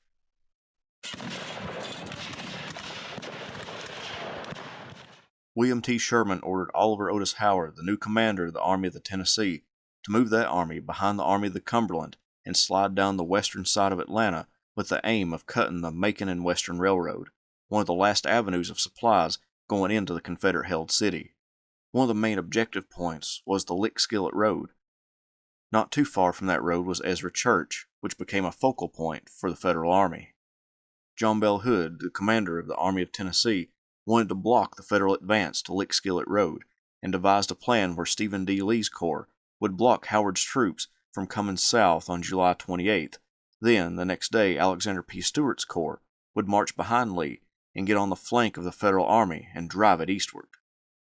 The Army of the Tennessee got to Ezra Church and Lickskillet Road first, with members of the 17th Corps and parts of the 15th Corps beginning to dig in as best they could.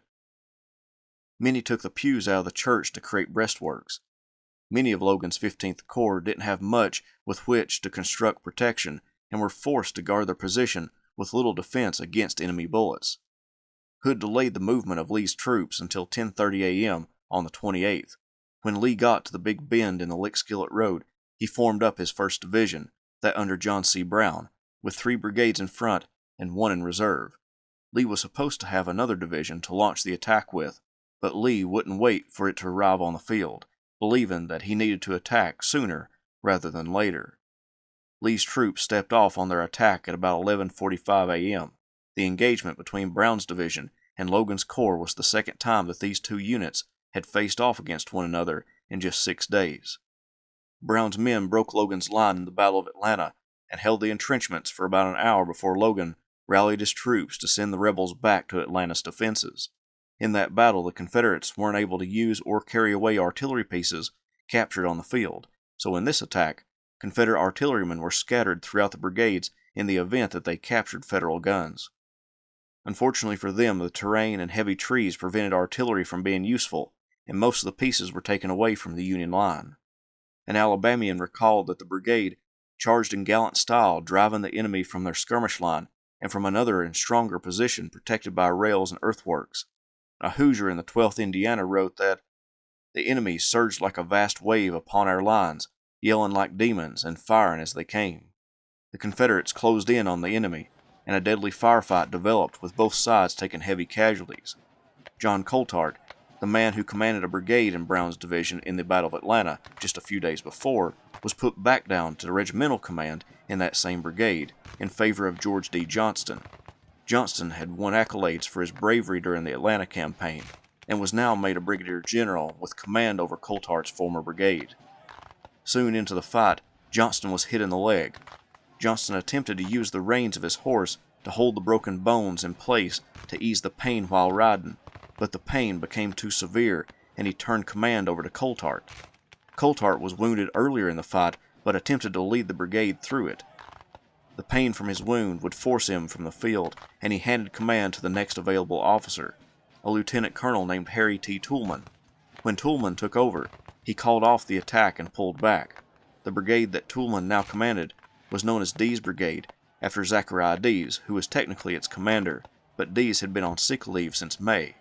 At least one member of the Army of Tennessee derisively called that brigade General Dee's racehorses, because they seemed to always leave the fight. On Toolman's left was the brigade of Jacob Sharp, full of Mississippians. A soldier from Illinois who saw that brigade's approach described the scene. The two charging lines came steadily on, at first without firing, the sergeants behind with fixed bayonets keeping every man up to his work. Exposed to our fire at long range, scores were dropping under the cool aim of marksmen who had not lost the skill acquired by their practice at Vicksburg. But the gaps were quickly closed, and the rapid step quickened. Alone and on foot, an almost exultant expression lighting up his dark face, General Logan passed along behind the line with words of cheer on his lips. "Hold them! Steady, boys! We've got them now!" Yet that desperate wave, though gradually growing thin and weak, is getting too near. It is scarce 80 yards from the regiments on our right. Encouraged by the general's presence, these regiments increased the rapidity of their fire. The Mississippians made much better headway against the Federal line than their comrades to their right. That section of the Union line possessed little cover to protect them from the rebel bullets, with one Federal officer commenting that most of his men were wounded from the knee and up, demonstrating the lack of protection afforded to his men. The Union soldiers not only had to contend with rebel bullets, but the intense Georgia heat, which soared past 90 degrees. One Federal soldier remembered the day being very hot, maneuvering through thick underwood over fences and rocks was anything but light duty, and many of the men were obliged to fall out. The Mississippi regiments on the left flank of Sharp's line threw back the Federals in their front, made up of the 6th Missouri and the 83rd Indiana. Both regiments ran to the rear, and the 41st and 9th Mississippi gained the Federal position, at least for the moment. Logan was behind the lines and realized his flank was now broke. He quickly rallied his two regiments and others in the area and attacked the Mississippians, hoping to stem the tide of the Confederate attack that broke his right flank and to hold it until more reinforcements could come on the scene. The Mississippians withdrew after their initial success. One Union soldier remembered, "The suspense is almost beyond endurance, for we expect a break on our right. Penn fails a description here of those awful moments as they pass. To our right, at the angle of the 55th and 116th Illinois, a rustling in the leaves and a firm step is heard. We anxiously look in that direction to see if our boys are running away. But no, a whisper goes up the line. It is General Logan, on foot and alone, passing up the line, saying, 'Steady, boys, hold them.' Confidence is restored in a moment." Sherman didn't think, as he moved the Army of the Tennessee to his right, that Hood would attack him again. Howard, on the other hand, believed that the Confederates would launch an assault on his line. When Sherman was informed of the attack, Sherman said, "Good. That is fine. Just what I wanted. Just what I wanted. Tell Howard to invite them to attack. It will save us trouble. They'll only beat their brains out."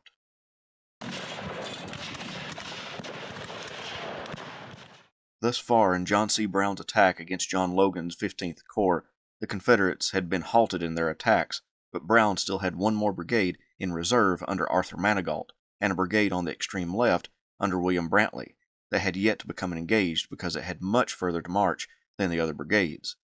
Brantley was born in Alabama, but moved to Mississippi as a child. He became a lawyer in that state and participated in the Mississippi Secession Convention in early 1861. When Mississippi called for troops, he enlisted in the 29th Mississippi Infantry, taking part in every major engagement that the Army of Tennessee was involved in, being wounded at Shiloh and Stone's River. He now commanded a brigade of 3 Mississippi regiments, 2 of which were consolidated regiments. Brantley's regiments were on a collision course with a single regiment from Joseph Lightburn's brigade. Lightburn was a Pennsylvanian by birth, but moved to what became West Virginia as a child. He and his family didn't live far from Thomas Stonewall Jackson.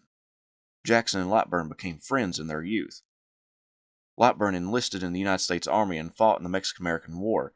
After being discharged from the Army, he became a minister. When the Civil War broke out, he joined a Union Virginia regiment and served under McClellan in the Western Virginia campaign. Soon he was transferred to the Army of the Tennessee and Mississippi, taking part in the Vicksburg campaign, then joined that army as it defeated Confederate forces around Chattanooga. He performed great service during the Atlanta campaign and even commanded a division when his division commander, Morgan Smith, took command of the corps temporarily. Lightburn believed that there was mostly cavalry in his front, and one regiment could handle the horsemen. It came as a shock when the 53rd Ohio began getting pressed by Brantley's brigade, and the commander of that regiment sent word to Lightburn to send reinforcements. Lightburn sent the 47th Ohio, but those 2 regiments took heavy punishment from the Mississippians, getting overwhelmed by the number of rebels. When the 53rd called for more reinforcements, Morgan Smith, the division commander, overheard the request and sent the messenger back, stating that only cavalry was in their front, to not be alarmed. Soon Brantley's men surged forward as the 54th Ohio came up to add weight to the Union line. The Buckeyes were fighting a withdrawal and fell back on the 37th Ohio and the 127th Illinois from James Martin's brigade. When the Confederates began to batter the Federal line, Major Charles Hipp of the 37th Ohio turned to one of his superiors, Wells Jones, and asked, "What shall I do?" Jones responded, "Fight like the devil."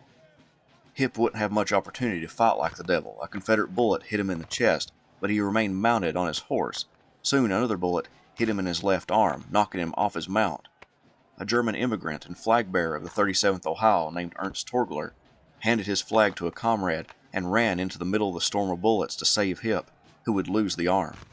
After the war, Torgler would receive the Medal of Honor for his actions. The Mississippians broke the Union line and now held the dominant feature on the battlefield. It would become known as Battle Hill. But, like Jack Logan, wouldn't stand for the rebels to dominate the position on his right flank. He personally led the 6th Iowa and 40th Illinois to push the rebels off their perch. A young man, just 15 years old, named Robinson Murphy, served as one of Martin's orderlies, and it was he who guided the fresh regiments to the position, having his horse shot out from under him in the process. After the war, the young man would receive the Medal of Honor for his bravery. Despite the reinforcements, Brantley's men were too stubborn to be moved so easily. 2 more Union regiments were coming to the field, though. The 12th Wisconsin and 31st Illinois came up on the right of the 40th Illinois to add their weight to the rallying Union troops. As those troops came up on the Union right, Jacob Sharp's Mississippians couldn't withstand the beating given to them by the Federals in their front and fell back. Now Brantley's men didn't have protection on their right flank, plus the 12th Wisconsin threatened their left. Brantley barely took 1,000 men into combat, if that. Many had been killed or wounded, plus many shirked their duties, as indicated by his report. He wrote, "Being greatly weakened by the killed and wounded and the innumerable cases of utter exhaustion among the best of my command, as well as by the absence of a goodly number who had no legitimate excuse, I was unable to hold the works." The Mississippians withdrew from the hill they had captured only a few moments before. Brown had only one brigade left in his division that hadn't been engaged, that under Arthur Manigault. Manigault claimed that both his division commander Brown and his corps commander Lee lied to him about the attack. They told him that he wouldn't encounter any heavy enemy presence on the height in front of him. Manigault wrote, "I never yet have been able to explain to myself how it was that those officers so unblushingly made such a statement, knowing as they must have known that it was totally incorrect." As Manigault's men moved out, the 10th South Carolina lagged behind, losing 30 men in the clearing. Lee rode up to the color bearer, grabbed the flag, and began to lead the regiment through the open field. Lieutenant Colonel Irvin Walker of that regiment rode forward, grabbed the flag from Lee, and began leading his regiment. Lee rode off, and a bullet wounded Walker in the neck. The 10th South Carolina wouldn't attack with the rest of the brigade. The Confederates rushed forward toward Martin's line. One Federal soldier wrote of the attack, again the well-known yell, the pop-popping of the preliminary shots, the magnificent oncoming of proud lines from behind the opposite ridge, with flag-bearers seeming to dance out defiantly in their front. To the right of Manigault's line was the brigade of Harry Toulmin. Toulmin saw his comrades advancing and joined in the attack. They hit the Union line with great force. Manigault's troops opened up a withering fire against the Federals, but Toulmin's Alabamians surged into the Union position. The 50th, 22nd, and 19th Alabama captured the enemy works, driving multiple regiments away. Logan, still behind the Union lines, encouraging his men, saw the line break and physically stopped the retreating blue troops, turning them around and sending them back into the fight. At one point, he grabbed the flag of one regiment and led them back toward the Alabamians. The scattered Union regiments regained the lost works and sent the Alabamians back. Manigault's brigade also fell back, unable to capture any works. In about 45 minutes of fighting, Brown launched 3 attacks against Logan's line, only to be thrown back each time, losing 800 men, including 9 brigade and regimental commanders. Lee would continue his assaults, though. Another division, this one under Henry Clayton, was finally making it to the field, but unfortunately for Lee and Brown, it would arrive too late to attack in concert with Brown's division. It would have to attack alone.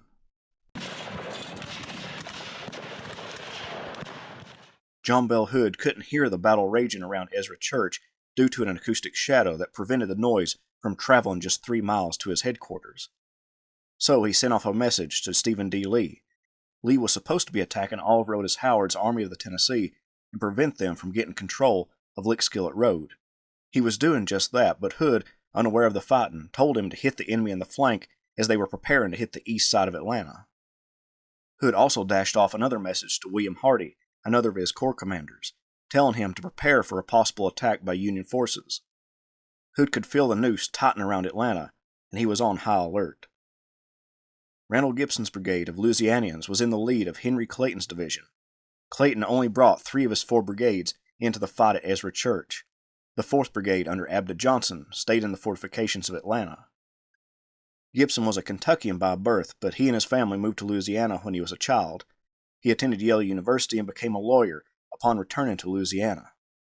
Gibson joined the 13th Louisiana Infantry when the war broke out and served in some of the war's bloodiest battles in the Western Theater. At the Battle of Atlanta just a few days before, Gibson's brigade wasn't engaged, being held in reserve, so the Louisianians were the freshest troops in Clayton's division. Gibson watched as his division began forming for an attack. Clayton put Gibson's brigade in the front on the left and Bushrod Jones's brigade on his right, with Alpheus Baker's brigade in support, but Jones was having difficulty placing his men.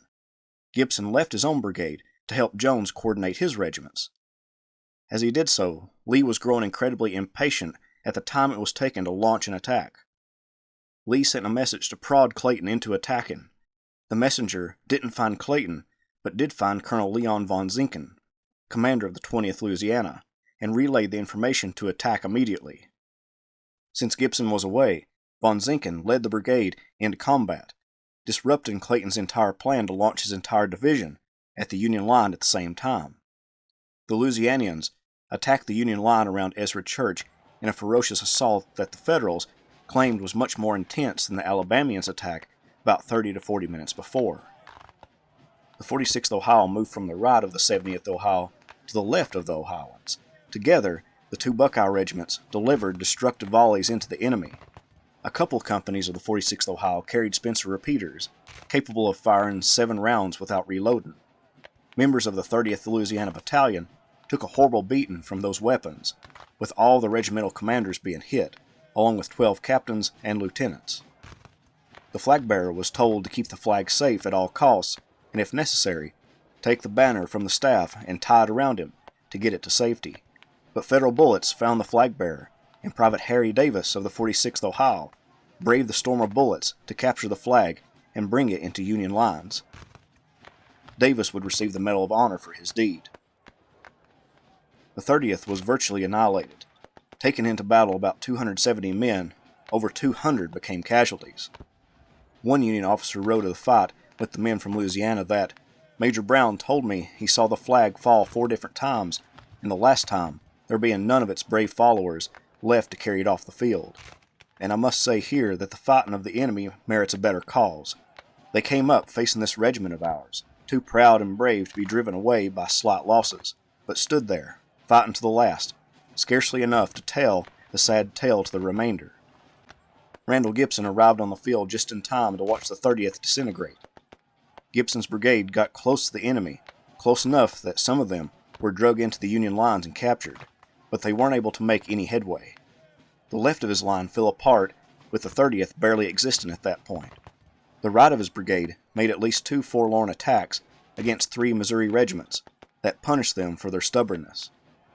Clayton rode up to Gibson and inquired about his situation.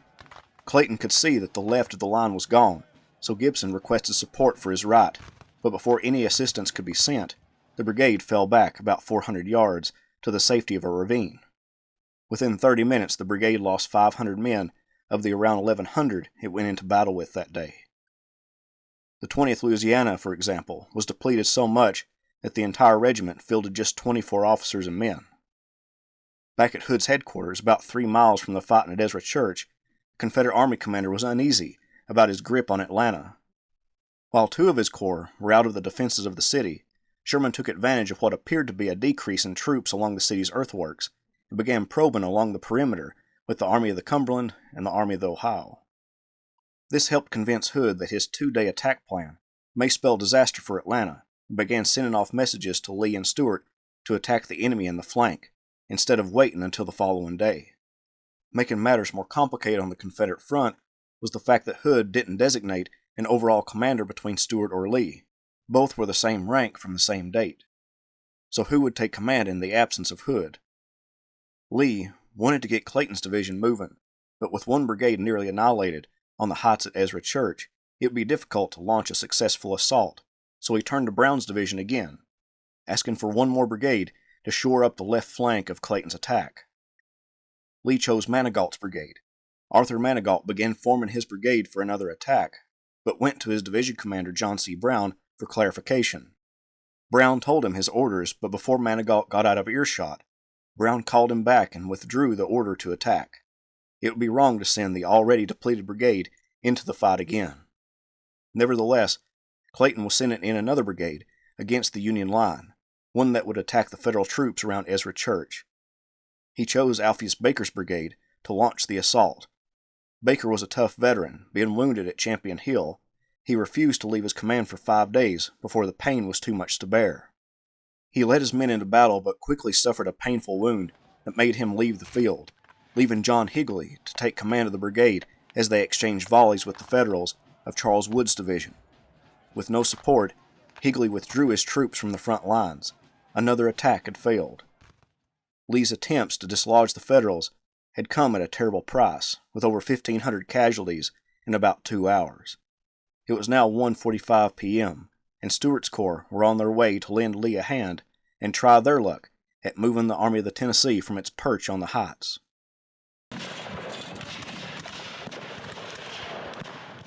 William T. Sherman's troops were taking a beating around Ezra Church, but were able to throw back every attack so far. The tenacity of the Confederates led him to write to his wife after the battle around Ezra Church that, "We have Atlanta close aboard, as the sailors say, but it is a hard nut to handle. These fellows fight like devils and Indians combined, and it calls for all my cunning and strength." The next attacks by the Confederates would come from Alexander P. Stewart's corps. Edward C. Walthall's division led that corps to the battlefield on that July day. Walthall was born a Virginian but raised in Mississippi. Working as a lawyer before the Civil War, when the conflict broke out, Walthall joined the 15th Mississippi, fighting in Kentucky, Mississippi, and Tennessee in some of the bloodiest battles of the Western theater. Today, he would take a prominent role as the principal attacking force for Stuart's corps.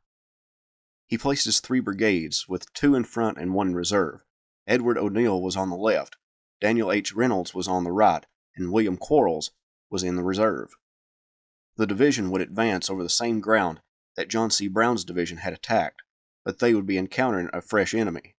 While the battle raged around Ezra Church with Henry Clayton's attack, elements of the 16th and 17th Corps began filing into the Union works to replace worn-out 15th Corps troops.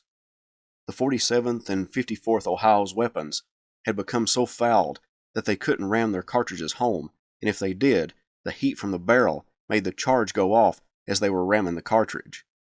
The soldiers refused to use the precious water in their canteens to clean and cool their barrels, so when they were relieved by other regiments, they went to the rear and urinated down the barrels to clear them out and to cool them off. It was 2 p.m. when Walthall got the order to move in. They set off against the Union works atop the elevated terrain, crossing the same terrain that Brown's division did a few hours before. Walthall's men quickly slammed into the Union line. One Alabama soldier remembered, "The heat was almost intolerable. The firing in our front was very heavy. We were ordered to lie down as the bullets were coming very thick, but as the line was in an open field with nothing to shield us from the burning rays of the sun, we suffered intensely from the heat, especially as we were fatigued by our previous rapid marching." A Federal soldier marveled at the spectacle of the attack. Marching as coolly and deliberately as if they were going out on battalion or grand review, till they were fully halfway up to the fence, when, from our fire, they commenced falling, being killed or wounded. But they never wavered, but closed up and came steadily on toward our works. A comrade remembered, "The slaughter was terrible. They seemed to melt like wax figures in the flame." Walthall remained close to the front, monitoring his battle line and offering encouragement to his embattled soldiers, taking heavy casualties on the slopes. He was a conspicuous figure on top of his dapple-gray horse. An Iowan remembered, "It seemed as if half the army were firing at the general. I took several shots at him myself, as fast as my musket could be loaded for me. It is not strange that I did not hit him, but I have often wondered how he escaped, as I learned, and his horse also did, unhurt, with all those sharpshooters after his scalp." On Walthall's right in the brigade of Reynolds were about 150 Georgia militiamen, led by Major E. H. Youngblood. This was the Georgians' first battle, and they only took 1 or 2 volleys from the Federals before retreating in haste. A gap began to appear between O'Neill and Reynolds' brigades, and Walthall was prepared to fill it. Quarles' brigade advanced into the breach and launched a brave charge against Reuben Williams and James Martin's brigades. The 46th and 55th Consolidated Tennessee Regiments lost at least 4 flag bearers as it got to within close-range combat with the enemy. One of the flag bearers was found to have endured 20 bullet wounds before dying. One courageous member of the 26th Illinois jumped over his small barricade to capture the flag and flag bearer of the 46th Tennessee, but the flag bearer sent the sharp ornament affixed to the top of the flagstaff into him, killing the Federal soldier. Another Illinoisan shot the flag bearer in the head and retrieved the flag. A Tennessee lieutenant colonel named Joseph D. Wilson on the smoke-filled hillside didn't realize how close to the Federal line he was, and a Hoosier grabbed him by the collar and threw him into the Union lines, ripping off his gold stars from his collar in the process.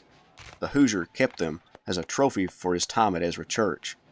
He commented about Wilson that, "He was the skulkiest prisoner I've ever seen, and for more than half an hour he showered the most vindictive curses upon us, one and all." A member of Quarles' brigade vividly described the bloody attack. Reaching the top of the hill on Reynolds' left, we were ordered to double quick. We charged over the level space, down the descent, and steep hill into the slough. A few in their zeal started up the hill beyond the slough, but were ordered back. All were ordered to lie down. Many of our comrades were left dead and wounded behind us. Reynolds' brigade was not on our right as expected, nor did we again see anything of it during the battle. Two double lines of the enemy stood behind their breastworks in front. We waited half an hour for reinforcements and orders to advance. In the meanwhile, the enemy were enfilading our position in the slough, and rapidly killing and wounding our men. While in this position, laying on the ground, John Reeves was on my left, and between me and Lieutenant A. Haley. The latter called my attention and asked, "Isn't John killed?" I looked at Reeves. He had not changed his position on the ground or even uttered a groan. Still, he was laying motionless, and made no reply. A moment later, I noticed the blood gushing from a wound in his head. He was dead. Quarles and the other two brigade commanders suffered horrible casualties, and with no help coming to them, they fell back, retreating a safe distance away from the whizzing Union bullets. One member of Quarles' brigade described the withdrawal. The retreat, as usual, was more disastrous than the advance, because the fire of the enemy was more deliberate and in consequence more accurate, and our men, now having to move uphill instead of down, and being hot and fatigued, required a longer time to recross the same space. The regiment reformed on the same ground where it had been first formed for the battle, and again charged into the slough, being ordered as before to halt and lie down. The enemy was now sweeping the slough with a leaden tempest. Men were being killed and wounded faster than on the charge. After another half hour we were ordered to fall back, and we were again exposed to a fearful fire. Almost completely exhausted by heat and exertion, we could scarcely walk. Many did not attempt it, but resigned to their fate, awaited death or capture. Others, mastering all their strength and courage, began the retrograde movement in a slow walk back across the open space. The ravine and field were thickly strewn with the dead and wounded of the regiment. Walthall's attack failed, but one more division from Stewart's corps was on their way to the front, that under William W. Loring.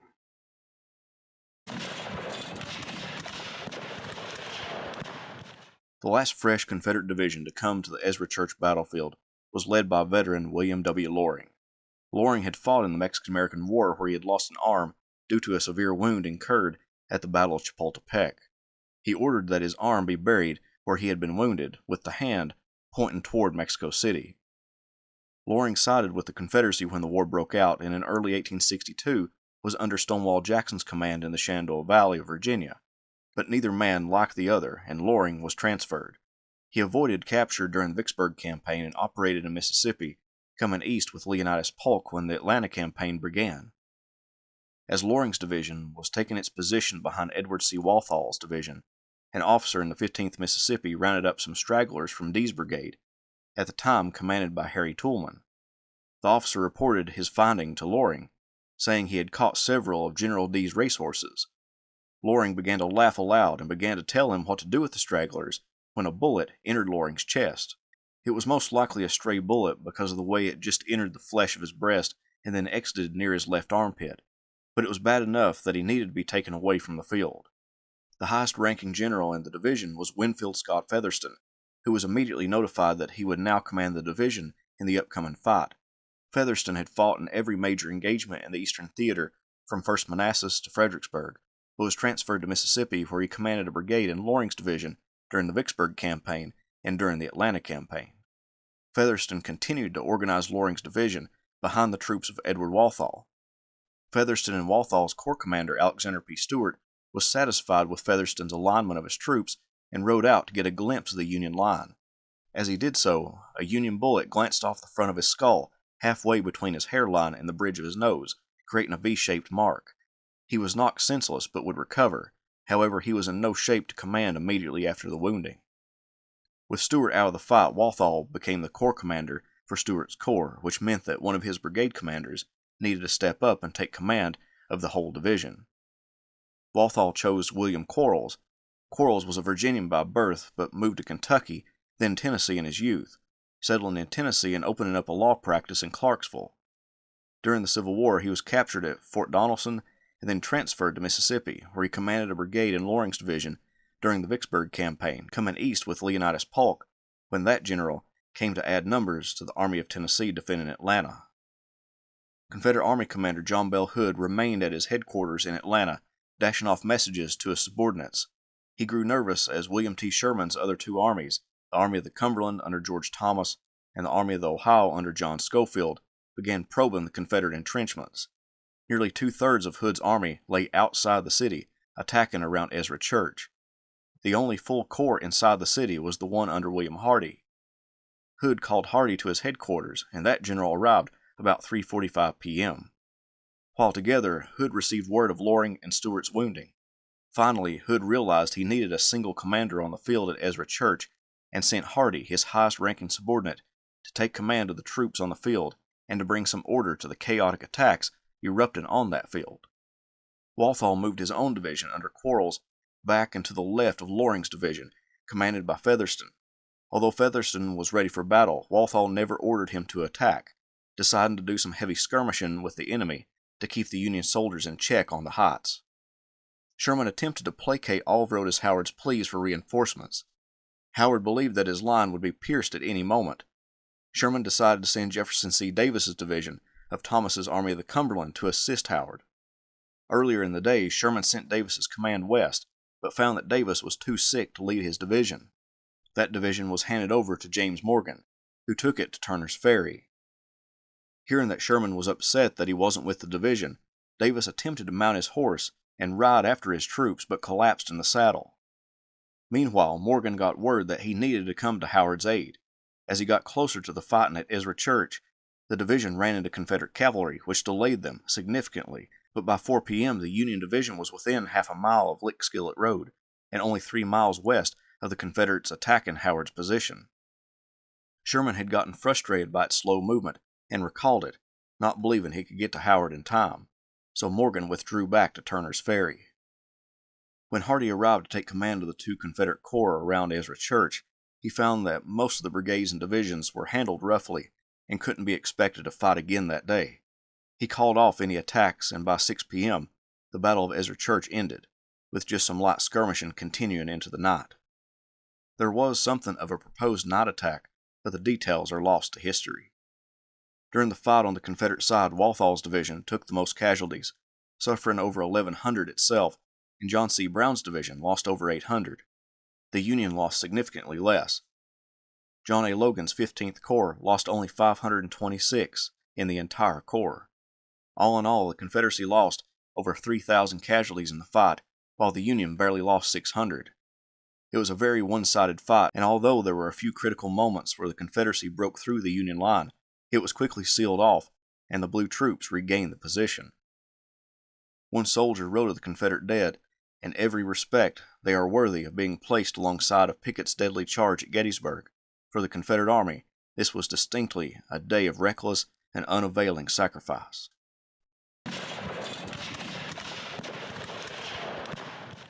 Following the Battle of Ezra Church, William T. Sherman still needed to cut the Atlanta and West Point Railroad and the Macon and Western Railroad that ran from the west into the city of Atlanta. But the Confederate Army commander John Bell Hood knew that that would be one of Sherman's targets and used Stephen D. Lee's corps to occupy a line running out of the city to the southwest toward East Point.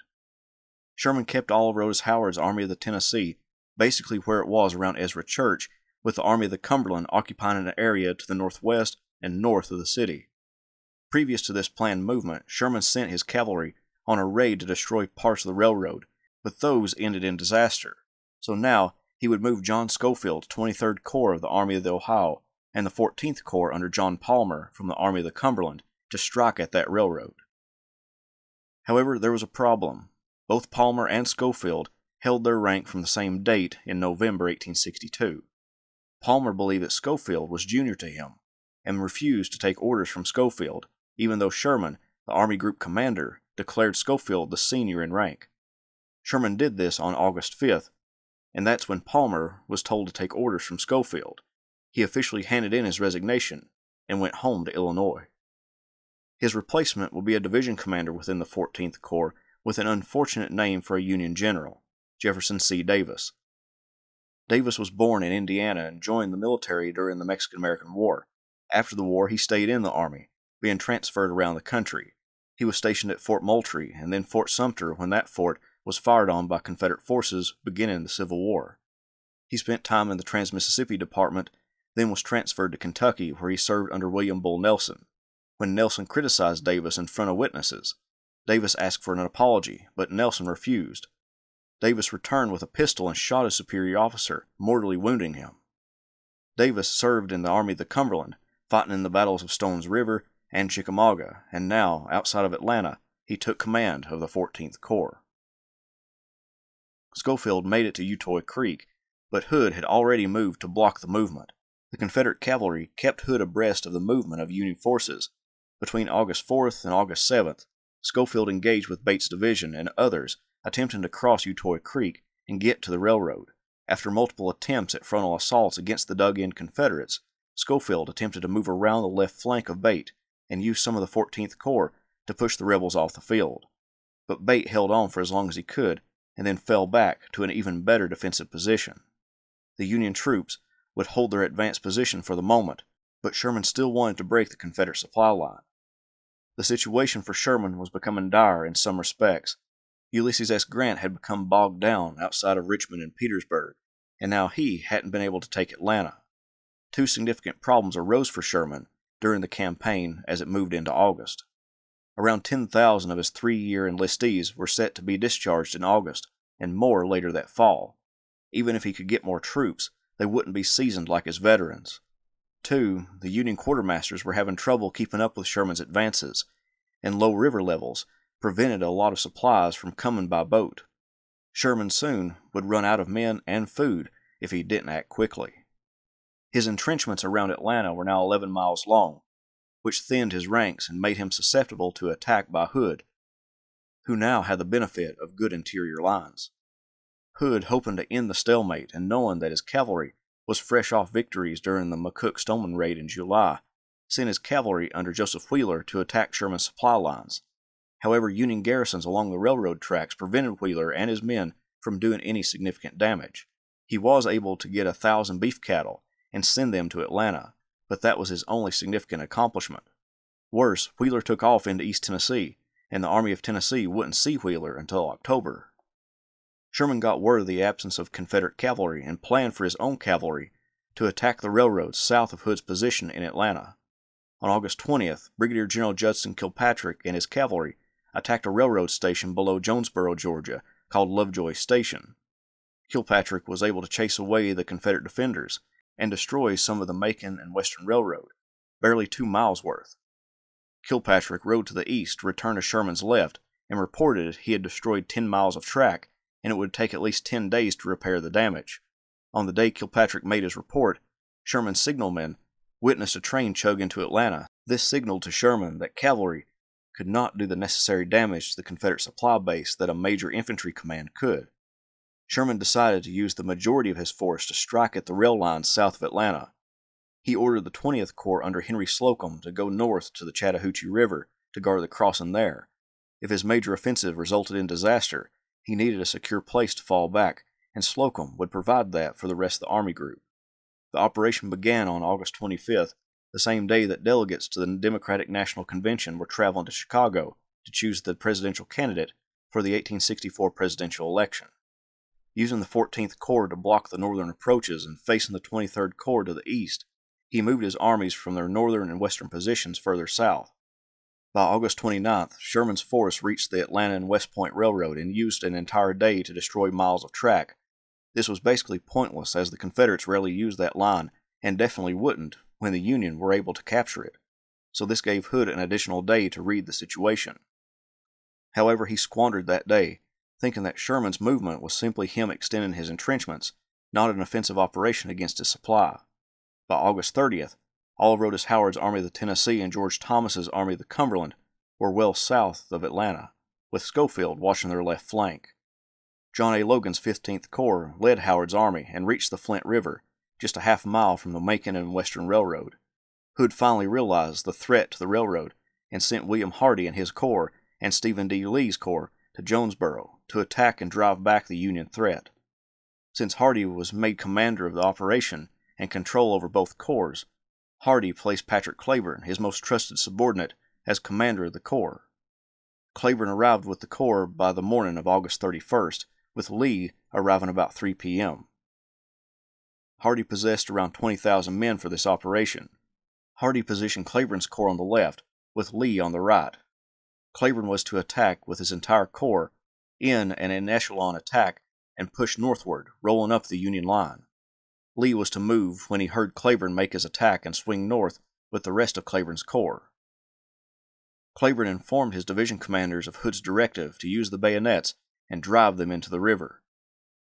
Before Cleburne stepped off, Lee, hearing distant gunfire on his left, believed Cleburne was attacking, and that was the signal for him to attack.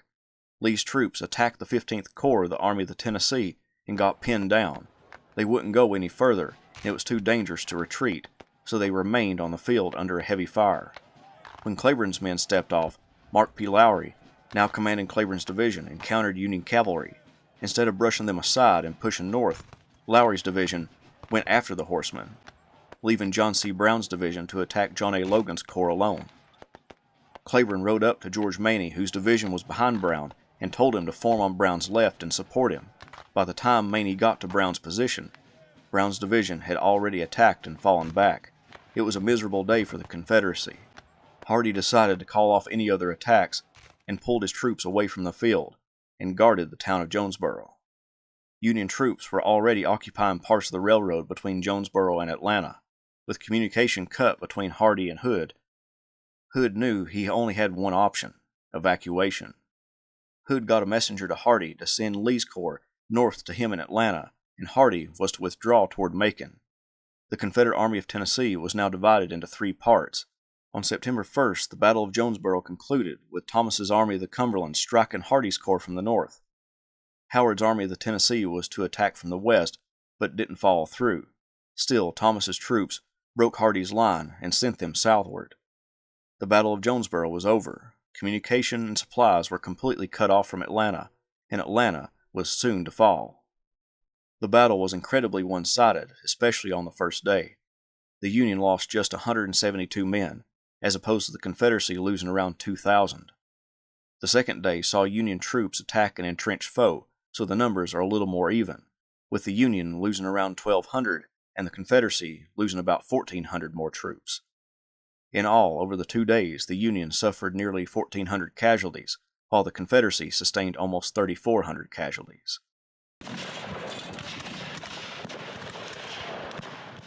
As William Hardee's Confederate Corps fled southward on the night of September 1st, Confederate Army Commander John Bell Hood opened up the government warehouses to anyone, soldier or civilian, who would carry away the supplies of bacon, blankets, clothing, and other items. What couldn't be carried away was to be burned. Hood's soldiers set fire to 5 locomotives and 81 freight cars. 28 of those cars were filled with ammunition, and the explosion from those cars leveled nearby buildings, catching many on fire. During the night, the 2 Confederate corps in the city, one under Alexander P. Stewart and the other under Stephen D. Lee, began filing out of Atlanta. By 1 a.m. on September 2nd, all that was left in the city militarily was a few cavalry. At daylight, the mayor of Atlanta, James M. Calhoun, and some municipal officials came out of the city and walked through the entrenchments, carrying a white flag, and proceeded north. They ran into troops from Henry Slocum's 20th Corps, who had come south to investigate the loud explosions from the ammunition freight cars. Calhoun formally surrendered the city to Union forces, asking for protection for non-combatants and private property. At 11 a.m., Union forces marched into the city and raised the flags of the 60th New York and the 111th Pennsylvania over City Hall. Slocum himself entered the city in the early afternoon and sent a quick message off to President Abraham Lincoln. It read, "General Sherman has taken Atlanta."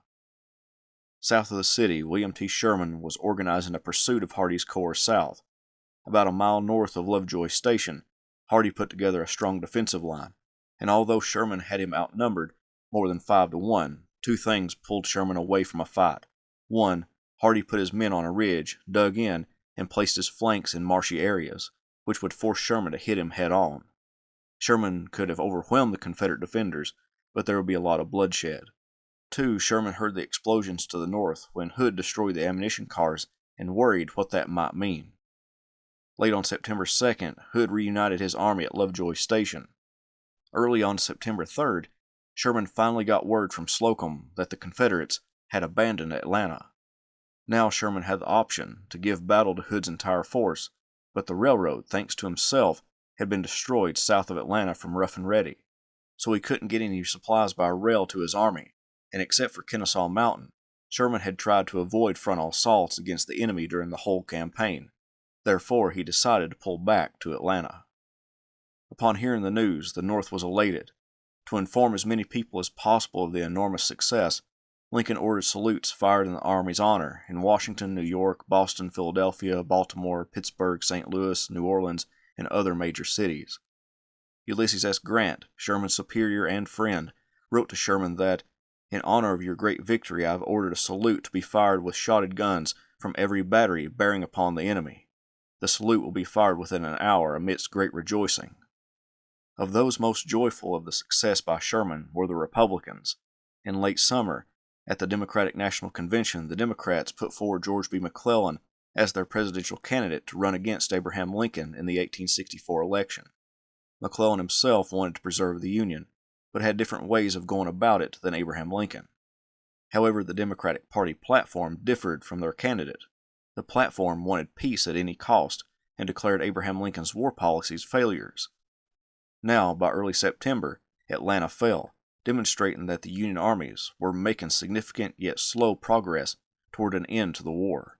The Democratic platform was now on loose ground. As historian Richard McMurray wrote about McClellan's acceptance letter, he had both to appeal to the newly reinvigorated Unionism sweeping the North in the wake of Sherman's success, and to avoid so antagonizing the rabid peace Democrats that they would sit out the election. He had to offer voters a convincing rationale for choosing him rather than Lincoln to complete the national victory. He also had to remain reasonably faithful to his own Unionist convictions. Finally, if he were to have any chance of winning the election, he could not give the Republicans too easy a mark in pointing to his position on the one hand and the Democratic platform on the other. In the letter of acceptance, McClellan assured the people that the war could not come to an end without the reunion of the nation. Even if one Southern state remained outside the Union when the war was over, McClellan wrote, "I could not look in the face of my gallant comrades of the Army and Navy, who have survived so many bloody battles, and tell them that their labors and the sacrifices of so many of our slain and wounded brethren had been in vain." However, there was one significant difference between McClellan and Lincoln's views on the war's conclusion. McClellan wrote that he would not change the institutions of the South, meaning slavery, when the states came back into the Union. Slavery would remain intact if McClellan won the presidency. The capture of Atlanta demonstrated that Lincoln's war policies worked. The Democrats and McClellan knew that Atlanta was a huge hit to their political aspirations. On September 3, 1864, Sherman telegraphed Abraham Lincoln. It read, "So Atlanta is ours, and fairly won." On September 4th, Sherman issued Special Field Order 64, stating, "The Army, having accomplished its undertaking in the complete reduction and occupation of Atlanta, will occupy the place and the country near it until a new campaign is planned in concert with the other grand armies of the United States." Over a week later, Sherman issued another order, but this one was more controversial, Special Field Orders number 67, stating that Atlanta, being exclusively required for warlike purposes, will at once be vacated by all except the armies of the United States and such civilian employees as may be retained by the proper departments of government. Uproar came from city officials who reminded Sherman of the women, children, and the elderly who inhabited the city. Sherman responded, "The use of Atlanta for warlike purposes is inconsistent with its character as a home for families. Sooner or later, want will compel the inhabitants to go. Why not go now when all the arrangements are completed for the transfer, instead of waiting till the plunging shot of contending armies will renew the scenes of the past month? War is cruelty, and you cannot refine it."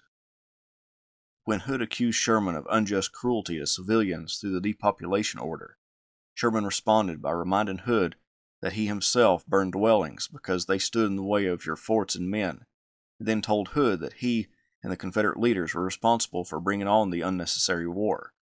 The exchange of letters continued between the two Army commanders, with Hood publishing them to stir up outrage. Support came from all over for Sherman's actions, particularly from the Lincoln administration. The War Department wrote, "Not only are you justified by the laws and usages of war in removing these people, but I think it was your duty to your own army to do so. We certainly are not required to treat the so-called non-combatants and rebels better than they themselves treat each other.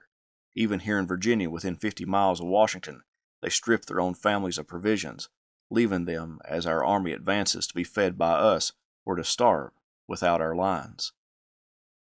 Sherman now commanded Atlanta. The campaign that began about 4 months before had culminated in the capture of one of the most important cities in the South, gave Lincoln the necessary boost in his presidential election bid in 1864, and weakened but did not destroy the Confederate Army of Tennessee. But those successes came at a cost. During the whole campaign, the Union lost 31,687, 4,423 killed, 22,822 wounded, 4,442 missing and captured. The Confederacy lost an estimated 34,979, 3,044 killed, 18,952 wounded, 12,983 missing and captured. That brings the entire total for the Atlanta campaign to 66,666. The Atlanta campaign, although not as bloody as its 1864 counterpart, the Overland Campaign, still stands as one of the more significant campaigns of the war. Sherman succeeded in capturing Atlanta, but his other objective got away, or it may be better said, Sherman let his other objective get away. Grant wanted Sherman to destroy the Army of Tennessee. Sherman, on a few occasions during the campaign, had an opportunity to, if not destroy, significantly maim the other army to where it wouldn't be a threat, and he avoided that option. Sherman's first opponent in the campaign, Joseph E. Johnston, seemed like he never could find the perfect position or opportunity to strike Sherman, so he gave ground all the way to Atlanta, hoping that Sherman would throw his army against Confederate entrenchments. Hood, knowing that Johnston was removed for his lack of aggression, began to batter the Union Army group in 3 battles in about a week's time, all of which simply weakened his own army without gaining any significant ground or landing a decisive blow against the enemy. In the end, Atlanta fell to Union forces, and without having to guard Atlanta, Hood would take the Army of Tennessee on an invasion of Tennessee to convince Sherman to pull back from going further into Dixie. The capture of Atlanta spawned 2 other campaigns that was critical to the conclusion of the war: Sherman's March to the Sea and Hood's Tennessee campaign. If you like what I do, please consider subscribing to the channel if you haven't done so already, join the Patreon page, or purchase something from the Teespring store or Etsy shop. Every little bit helps. Thank you.